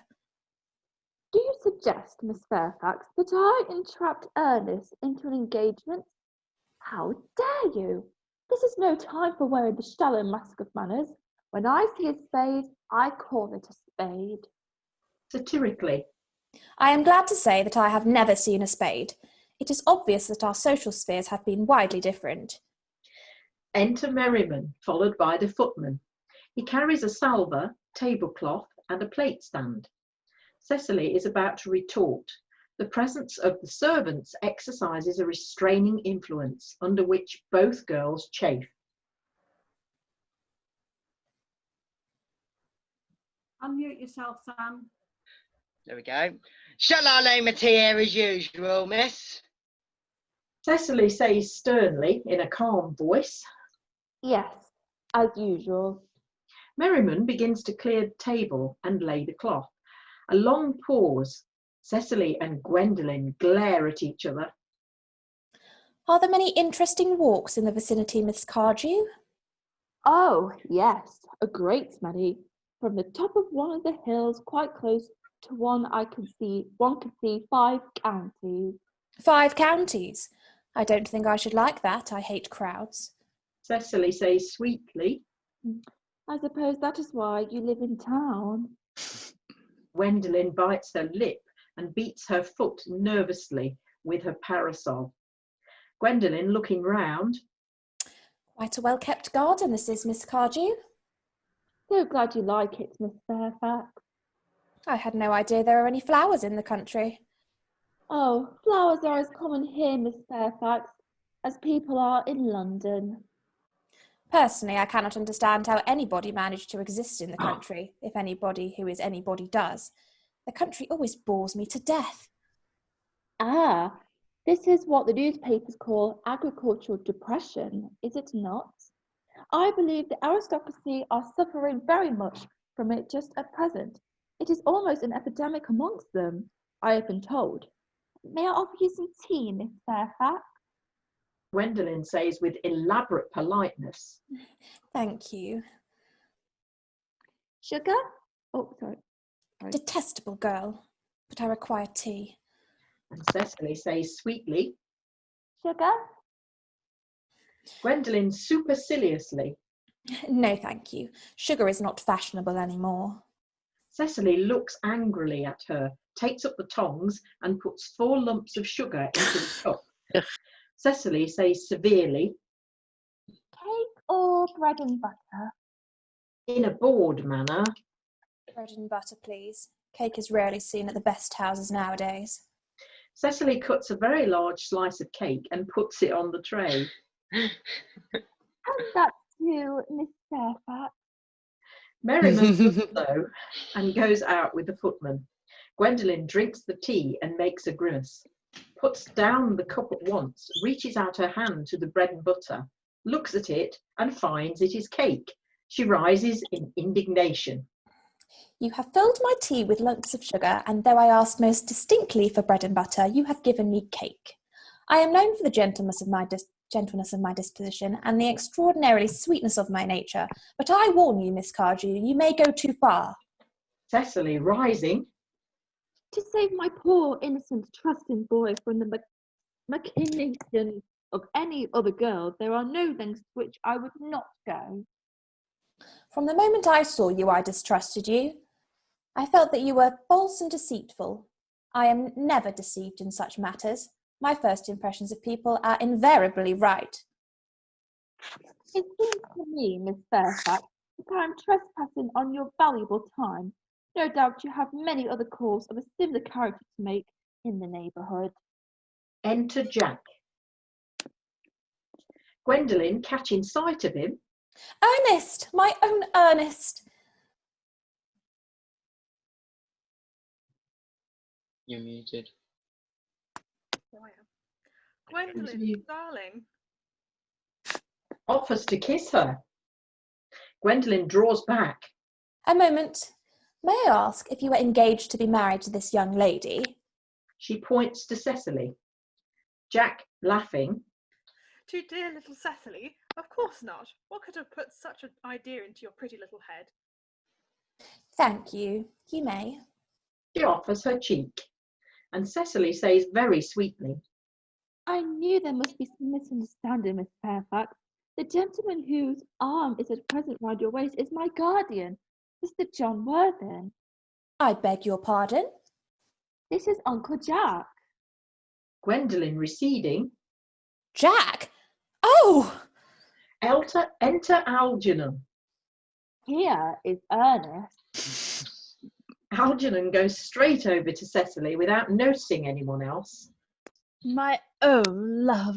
He offers to kiss her. Cecily draws back. A moment, Ernest. May I ask you, are you engaged to be married to this young lady? Algernon looks round. To what, young lady? Good heavens, Gwendolen? Yes, good heavens, Gwendolen. I mean to Gwendolen. Algernon laughs. Of course not. What could have put such an idea into your pretty little head? Thank you. She presents her cheek to be kissed. You may. Algernon kisses her. I felt there was some slight error, Miss Cardew. The gentleman who is now embracing you is my cousin, Mr. Agernon Moncrieff. Cecily breaking away from Algernon. Algernon Moncrieff? Oh! The two girls move towards each other and put their arms round each other's waists as if for protection. Are you called Algernon? I cannot deny it. Oh. Is your name really John? Standing rather proudly. I could deny it if I liked. I could deny anything if I liked. But my name certainly is John. It has been John for years. Cecily says to Gwendolen, A gross deception has been practised on both of us. My poor wounded Cecily. My sweet wronged Gwendolen. slowly and seriously. You will call me sister, will you not? They embrace. Jack and Algernon groan and walk up and down. And Cecily says rather brightly, There is just one question I would like to be allowed to ask my guardian. An admirable idea. Mr. Worthing, there is just one question I would like to be permitted to put to you. Where is your brother Ernest? We are both engaged to be married to your brother Ernest, so it is a matter of some importance to us to know where your brother Ernest is at present. Jack says slowly and hesitatingly, Gwendolen, Cecily, it is very painful for me to be forced to speak the truth. It is the first time in my life that I have ever been reduced to such a painful position, and I am quite really inexperienced in doing anything of the kind. However, I will tell you quite frankly that I have no brother Ernest. I have no brother at all. I never had a brother in my life, and I certainly have not the smallest intention of ever having one in the future. Cecily is surprised, No brother at all?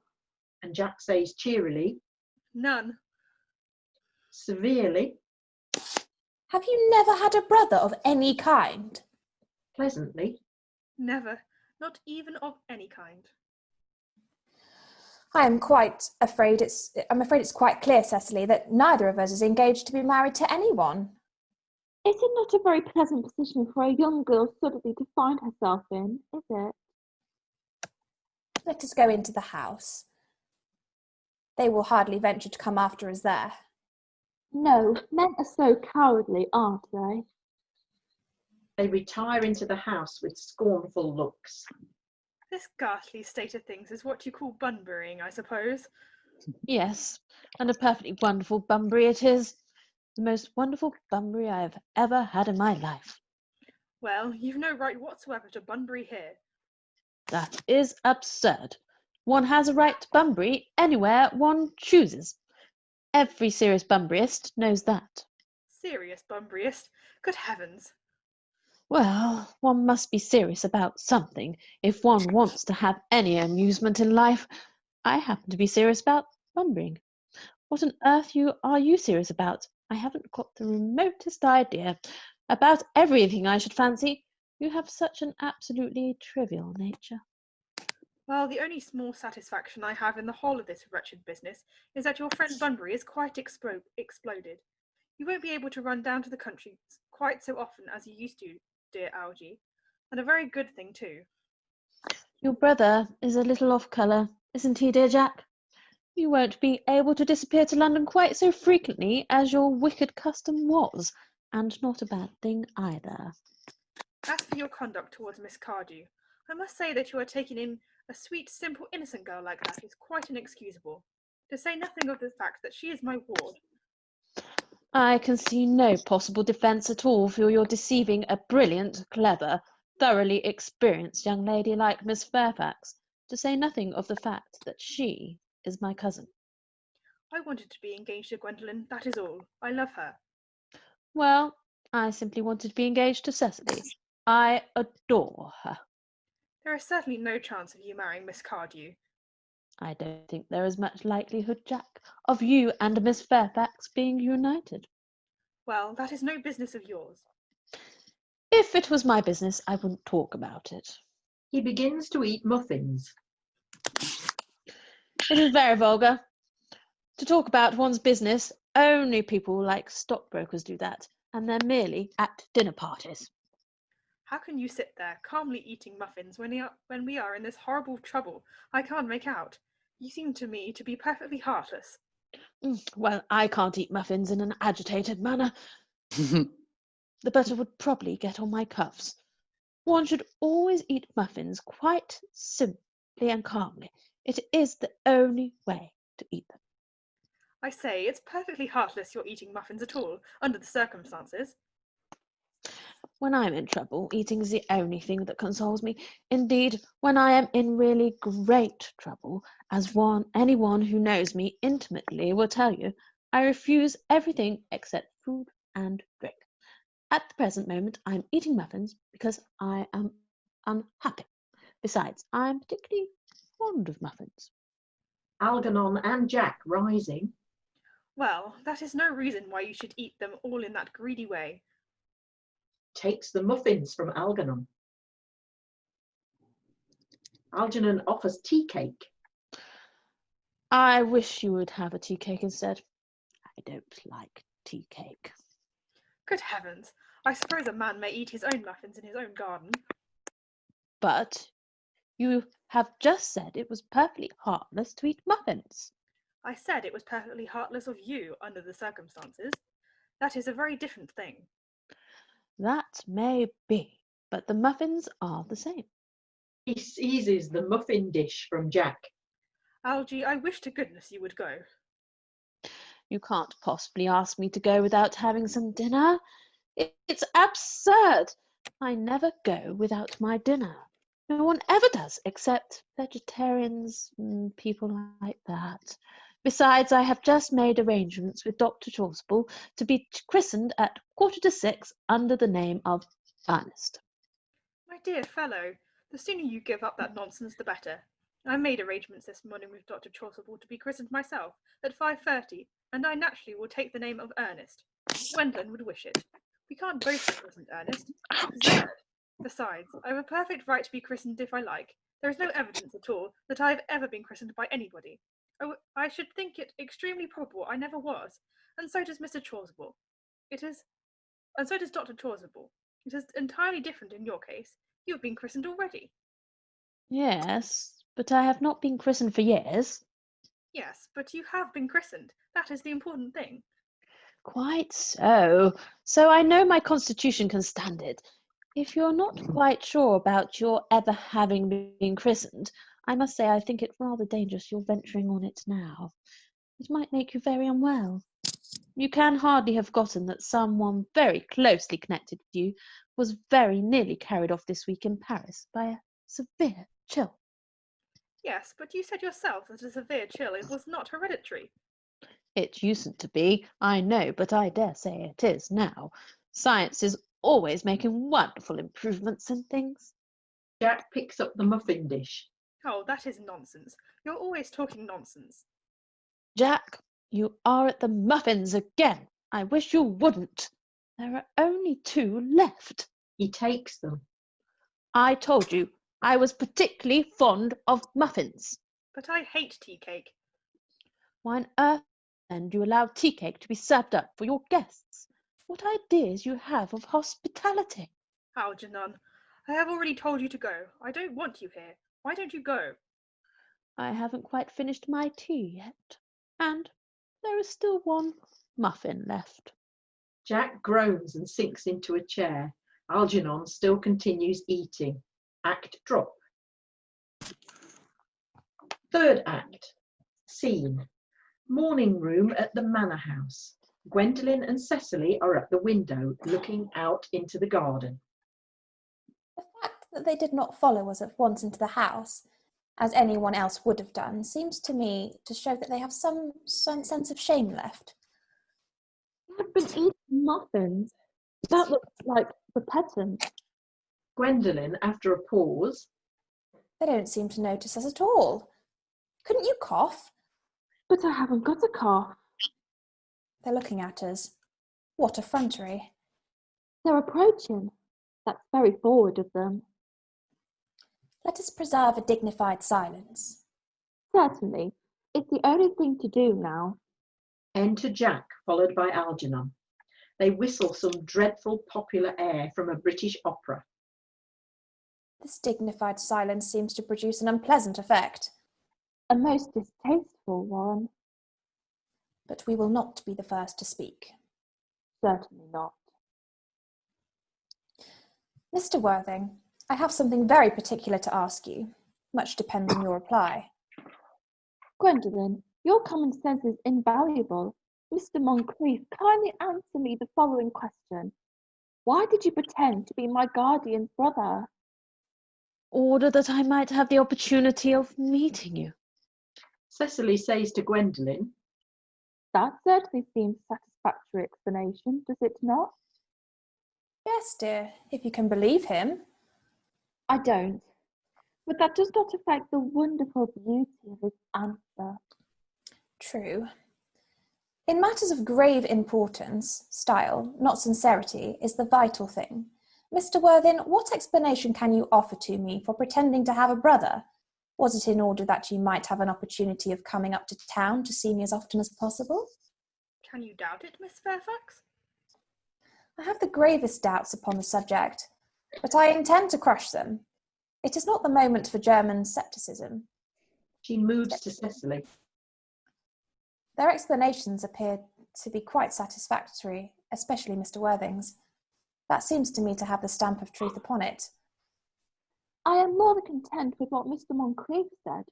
His voice alone inspires one with absolute credulity. Then you think we should forgive them? Yes. I mean no. True, I had forgotten. There are principles at stake that one cannot surrender. Which of us should tell them? The task is not a pleasant one. Could we not both speak at the same time? An excellent idea. I nearly always speak at the same time as other people. Will you take the time from me? Gwendolen beats time with an uplifted finger. Gwendolen and Cecily speaking together. Your Christian names are still an insuperable barrier, that's all. Jack and Algernon speaking together. Our Christian names. Our Christian Is that names. all? Is that all? But we are going to be christened this afternoon. To Jack. For my sake, you're prepared to do this terrible thing? I am. To Algernon.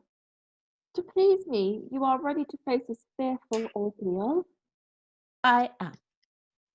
How absurd to talk of the equality of the sexes.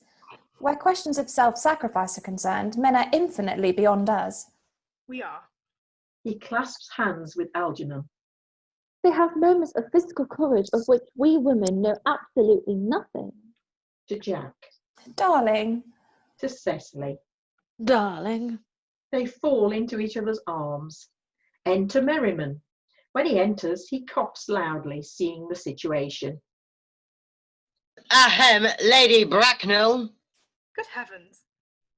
Enter Lady Bracknell. The couples separate in alarm. Exit Merriman. Gwendolen, what does this mean? Merely that I am engaged to be married to Mr. Worthing, Mamma. Come here, sit down. Sit down immediately. Hesitation of any kind is a sign of mental decay in the young, of physical weakness in the old. He turns to Jack. Apprised, sir, of my daughter's sudden flight by her trusty maid, whose confidence I purchased by means of a small coin, I followed her at once by a luggage train. Her unhappy father is, I am glad to say, under the impression that she is attending a more than usually lengthy lecture by the University Extension Scheme on the influence of a permanent income on thought. I do not propose to undeceive him.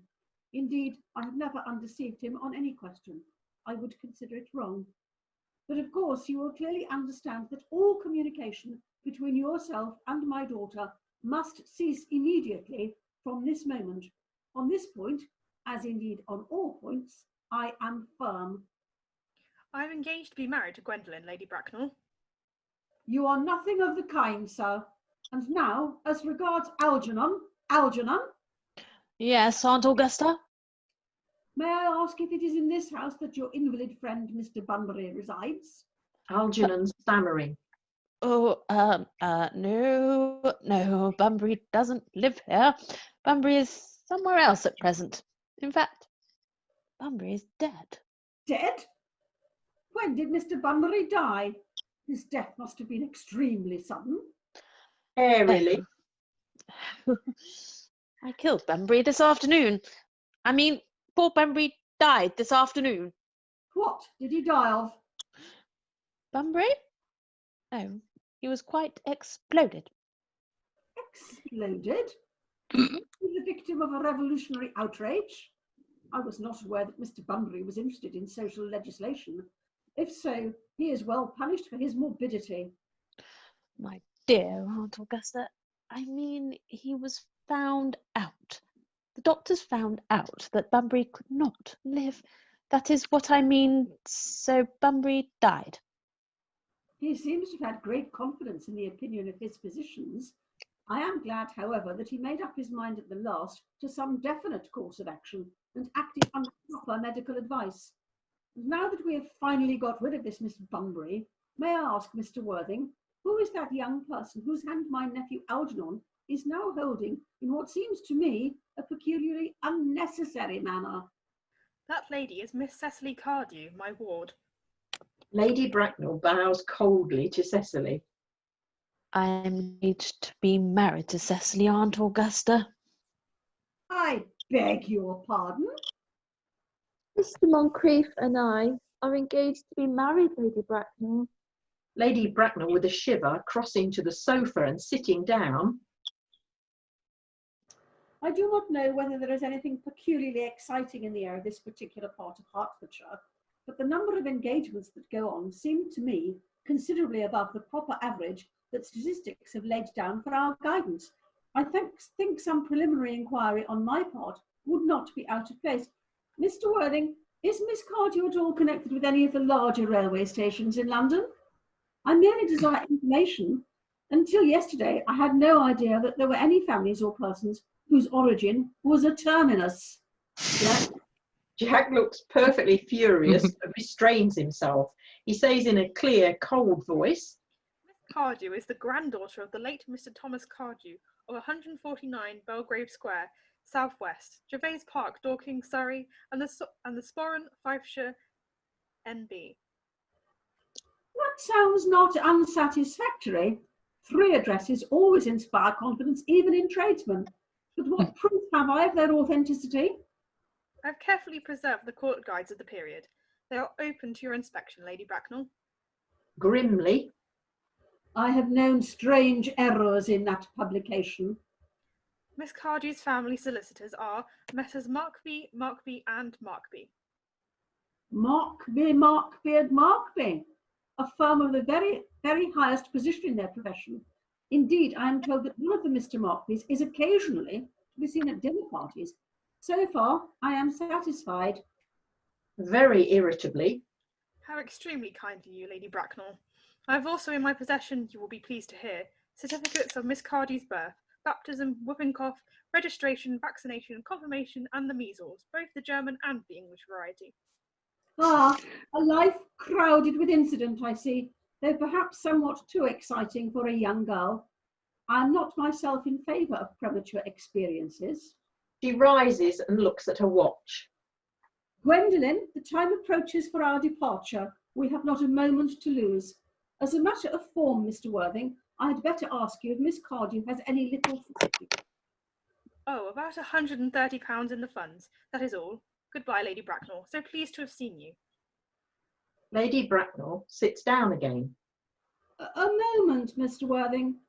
£130,000, and in the funds. Miss Cardew seems to be a most attractive young lady now that I look at her. Few girls of the present day have any really solid qualities, any qualities that last and improve with time. We live, I regret to say, in an age of surfaces. To Cecily. Come over here, dear. Cecily goes across. Pretty child, your dress is sadly simple, and your hair seems almost as nature might have left it.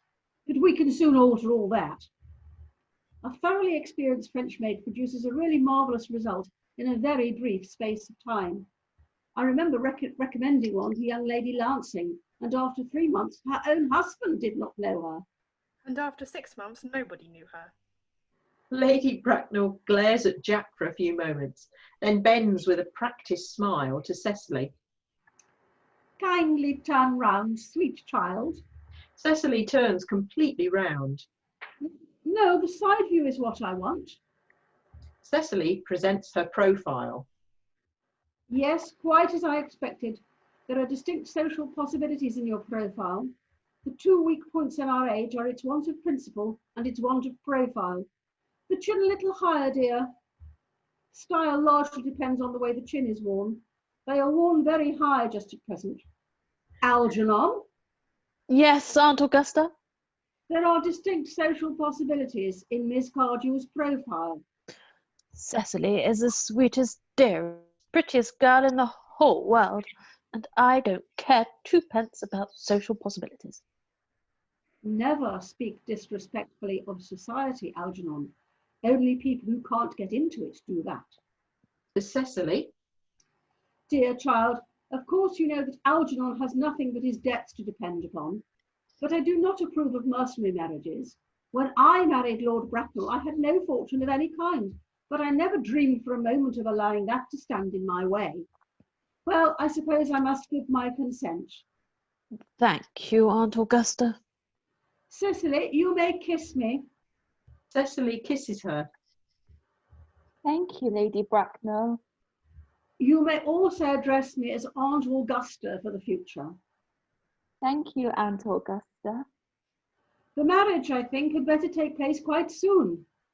Thank you, Aunt Augusta. Thank you, Aunt Augusta.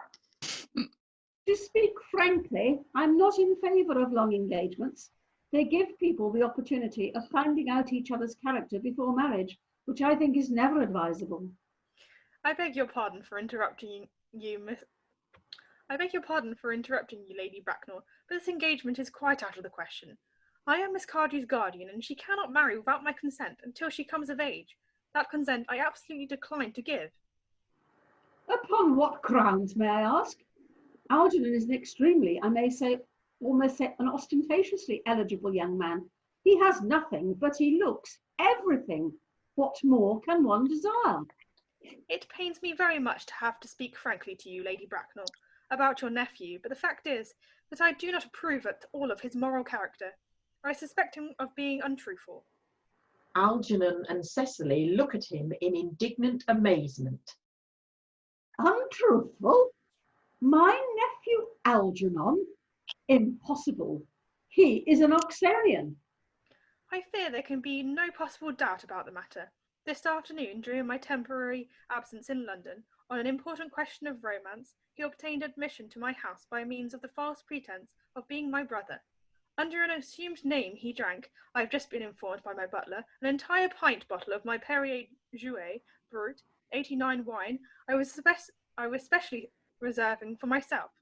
Continuing his disgraceful deception, he succeeded in the course of the afternoon in alienating the affections of my only ward.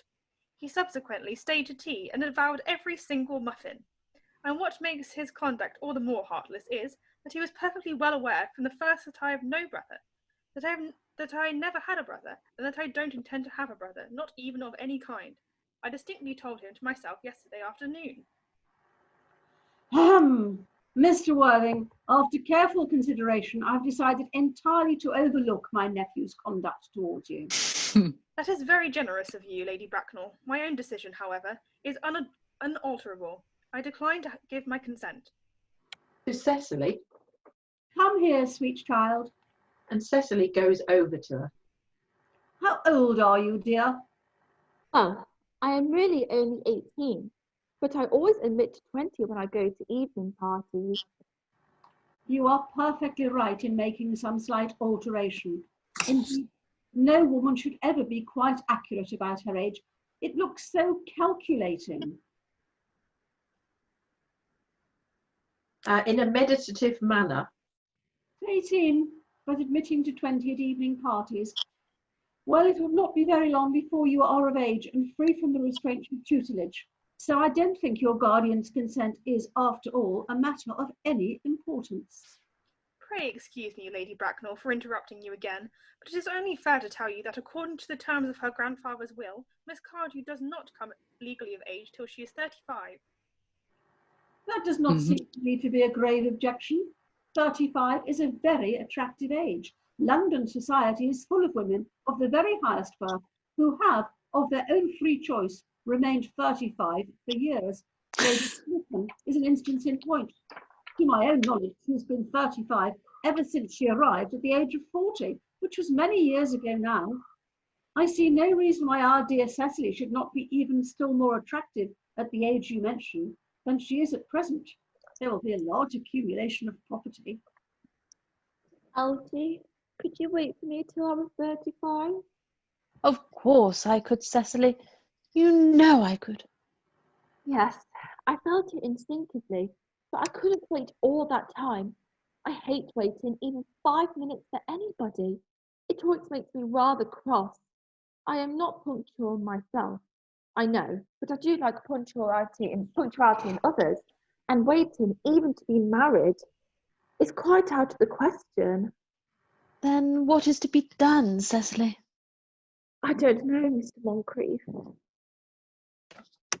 My dear Mr. Worthing, As Miss Cardew states positively that she cannot wait till she is 35, a remark which I'm bound to say seems to me to show a somewhat impatient nature, I would beg of you to reconsider your decision.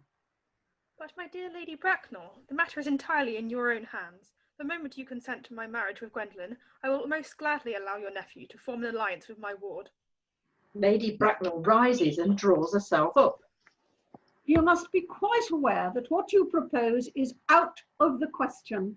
Then a passionate celibacy is all that any of us can look forward to. That is not the destiny I propose for Gwendolen. Algernon, of course, can choose for himself. Pulls out her watch. Come, dear. Gwendolen rises. We have already missed 5, if not 6 trains.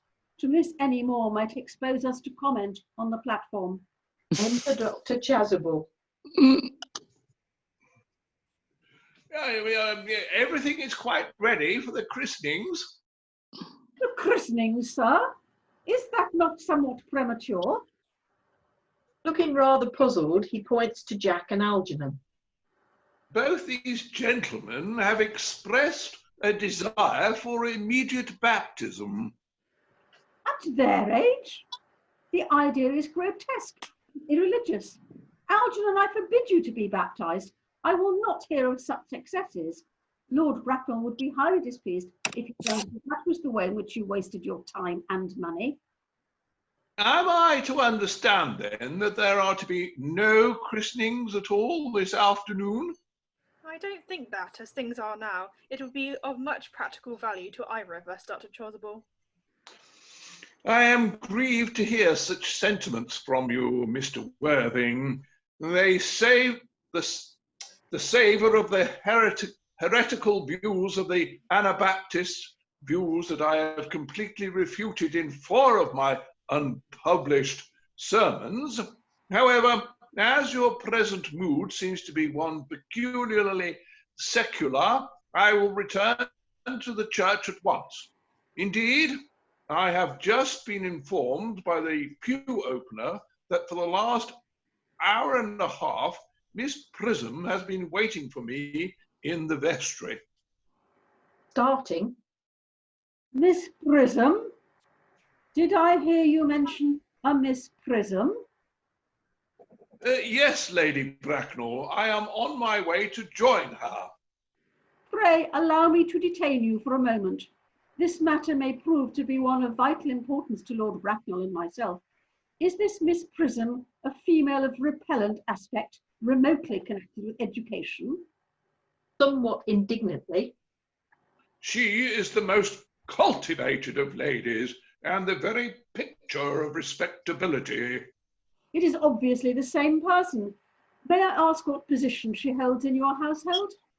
Severely. I am a celibate, madam. Jack interposing. Miss Prism, Lady Bracknell, has been for the last 3 years Miss Cardew's esteemed governess and valued companion. In spite of what I hear of her, I must see her at once. Let her be sent for. Looking off. She approaches, she is nigh. Enter Miss Prism, hurriedly. I was told you expected me in the vestry, dear Canon. I have been waiting for you there for 1 hour and 3/4. Catches sight of Lady Bracknell, who has fixed her with a stony glare. Miss Prism grows pale and quails. She looks anxiously round as if desirous to escape. Lady Bracknell in a severe, judicial voice. Prism! Miss Prism bows her head in shame. Come here, Prism. Miss Prism approaches in a humble manner. Prism, where is that baby? General consternation. The Canon starts back in horror. Algernon and Jack pretend to be anxious to shield Cecily and Gwendolen from hearing the details of a terrible public scandal.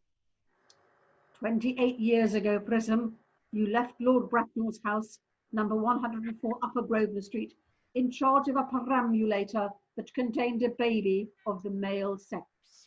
You never returned. A few weeks later, through the elaborate investigations of the Metropolitan Police, the perambulator was discovered at midnight, standing by itself in a remote corner of Bayswater. It contained the manuscript of a 3-volume novel of more than usually revolting sentimentality. Miss Prism starts in involuntary indignation. But the baby was not there. Everyone looks at Miss Prism. Prism, where is that baby? A pause. Lady Bracknell, I admit with shame that I do not know. I only wish I did. The plain facts of the case are these. On the morning of the day you mention, a day that is forever branded on my memory, I prepared as usual to take the baby out in its perambulator. I had also with me a somewhat old but capacious handbag in which I had intended to place the manuscript of a work of fiction that I had written during my few unoccupied hours. In a moment of mental abstraction for which I can never forgive myself, I deposited the manuscript in the bassinet and placed the baby in the handbag. Jack, who has been listening attentively. But where did you deposit the handbag? Do not ask me, Mr. Worthing. Miss Prism, this is a matter of no small importance to me. I insist on knowing where you deposited the handbag that contained that infant. I left it in the cloakroom of one of the larger railway stations in London. What railway station? Quite crushed. Victoria. The Brighton line. She sinks into a chair. I must retire to my room for a moment. Gwendolen, wait here for me. If you are not too long, I will wait here for you all my life. Exit Jack in great excitement. What do you think this means, Lady Bracknell? I dare not even suspect, Dr. Chasuble. I need hardly tell you that in families of high position, strange coincidences are not supposed to occur. They are hardly considered the thing. Noises are heard overhead, as if someone was throwing trunks about. Everyone looks up. Uncle Jack seems strangely agitated. Your guardian has a very emotional nature. This noise is extremely unpleasant. It sounds as if he was having an argument. I dislike arguments of any kind. They are always vulgar and often convincing. Looking up. It has stopped now. The noise is redoubled. I wish he would arrive at some conclusion. The suspense is terrible. I hope it will last. Enter Jack with a handbag of black leather in his hand. Jack rushes over to Miss Prism. Is this the handbag, Miss Prism? Examine it carefully before you speak. The happiness of more than one life depends on your answer. Miss Prism says calmly, It seems to be mine. Yes, here is the injury it received through the upsetting of a Gower Street omnibus in younger and happier days. Here is the stain on the lining caused by the explosion of a temperance beverage, an incident that occurred at Leamington.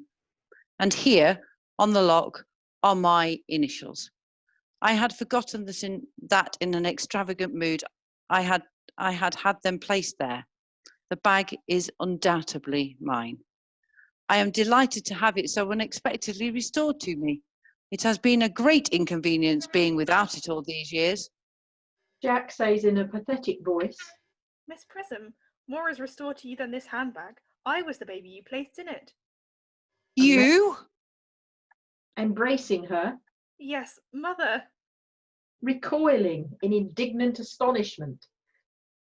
Mr. Worthing, I am unmarried. Unmarried? I do not deny that is a serious blow. But after all, who has the right to cast a stone against one who has suffered? Cannot repentance wipe out an act of folly? Why should there be one law for men and another for women? Mother, I forgive you. He tries to embrace her again. Miss Prism says, still more indignant, Mr. Worthing, there is some error. Pointing to Lady Bracknell. There is the lady who can tell you who you really are. Jack, after a pause. Lady Bracknell, I hate to seem inquisitive, but would you kindly inform me who I am? I am afraid that the news I have to give you will not altogether please you. You are the son of my poor sister, Mrs. Moncrieff, and consequently Algernon's eldest brother. Algie's elder brother? Then I have a brother after all. I knew I had a brother. I always said I had a brother. Cecily, how could you have ever doubted that I had a brother? He seizes hold of Algernon. Dr. Chasuble, my unfortunate brother. Miss Prism, my unfortunate brother. Gwendolen, my unfortunate brother. Algie, you young scoundrel, you will have to treat me with more respect in the future. You have never behaved to me like a brother in all your life. Well, not till today, old boy. I admit I did my best. However, though I was out of practice. He shakes hands. Gwendolen to Jack. My own! But what own are you? What is your Christian name, now that you have become someone else? Good heavens! I had quite forgotten that point. Your decision on the subject of my name is irrevocable, I suppose. I never change, except in my affections. What a noble nature you have, Gwendolen. Then the question had better be cleared up at once. Aunt Augusta, a moment. At the time when Miss Prism left me in the handbag, had I been christened already? Every luxury that money could buy, including christening, had been lavished on you by your fond and doting parents. Then I was christened. That is settled. Now, what name was I given? Let me know the worst. Being the eldest son, you were naturally christened after your father. Jack says irritably. Yes, but what was my father's Christian name? Meditatively. I cannot at the present moment recall what the General's Christian name was, but I've no doubt he had one. He was eccentric, I admit, but only in later years, and that was the result of the Indian climate and marriage and indigestion and other things of that kind.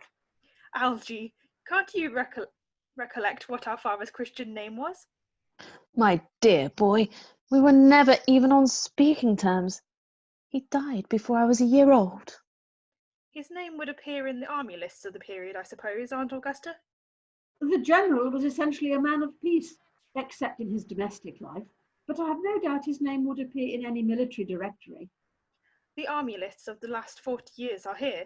These delightful records should have been my constant study. He rushes to the bookcase and tears the books out. Generals, Malum, Maxbom, Magley, what ghastly names they have. Markby, Mixby, Mobbs, Moncrieff. Lieutenant 1840, Captain, Lieutenant Colonel, Colonel, General 1869, Christian names, Ernest John. He puts the book very quietly down and speaks quite calmly. I always told you, Gwendolen. My name was Ernest, didn't I? Well, it is Ernest after all. I mean, it naturally is Ernest. Yes, I remember now that the General was called Ernest. I knew I had some particular reason for disliking the name. Ernest! My own Ernest! I felt from the first that you could have no other name. Gwendolen, it is a terrible thing for a man to find out suddenly that all his life he has been speaking nothing but the truth. Can you forgive me? I can, for I feel that you're sure to change. My own one. To Miss Prism. Letitia! He embraces her, and Miss Prism enthusiastically says, Frederick, at last! Cecily, he embraces her. at last! Gwendolen, He embraces her. at last! My nephew, you seem to be displaying signs of triviality. On the contrary, Aunt Augusta, I've now realised for the first time in my life the vital importance of being earnest. Tableau. Woo! Oh, that was cracking, it really was. That's so good. That's so funny. Well done, everyone. That's good. brilliant. Well done.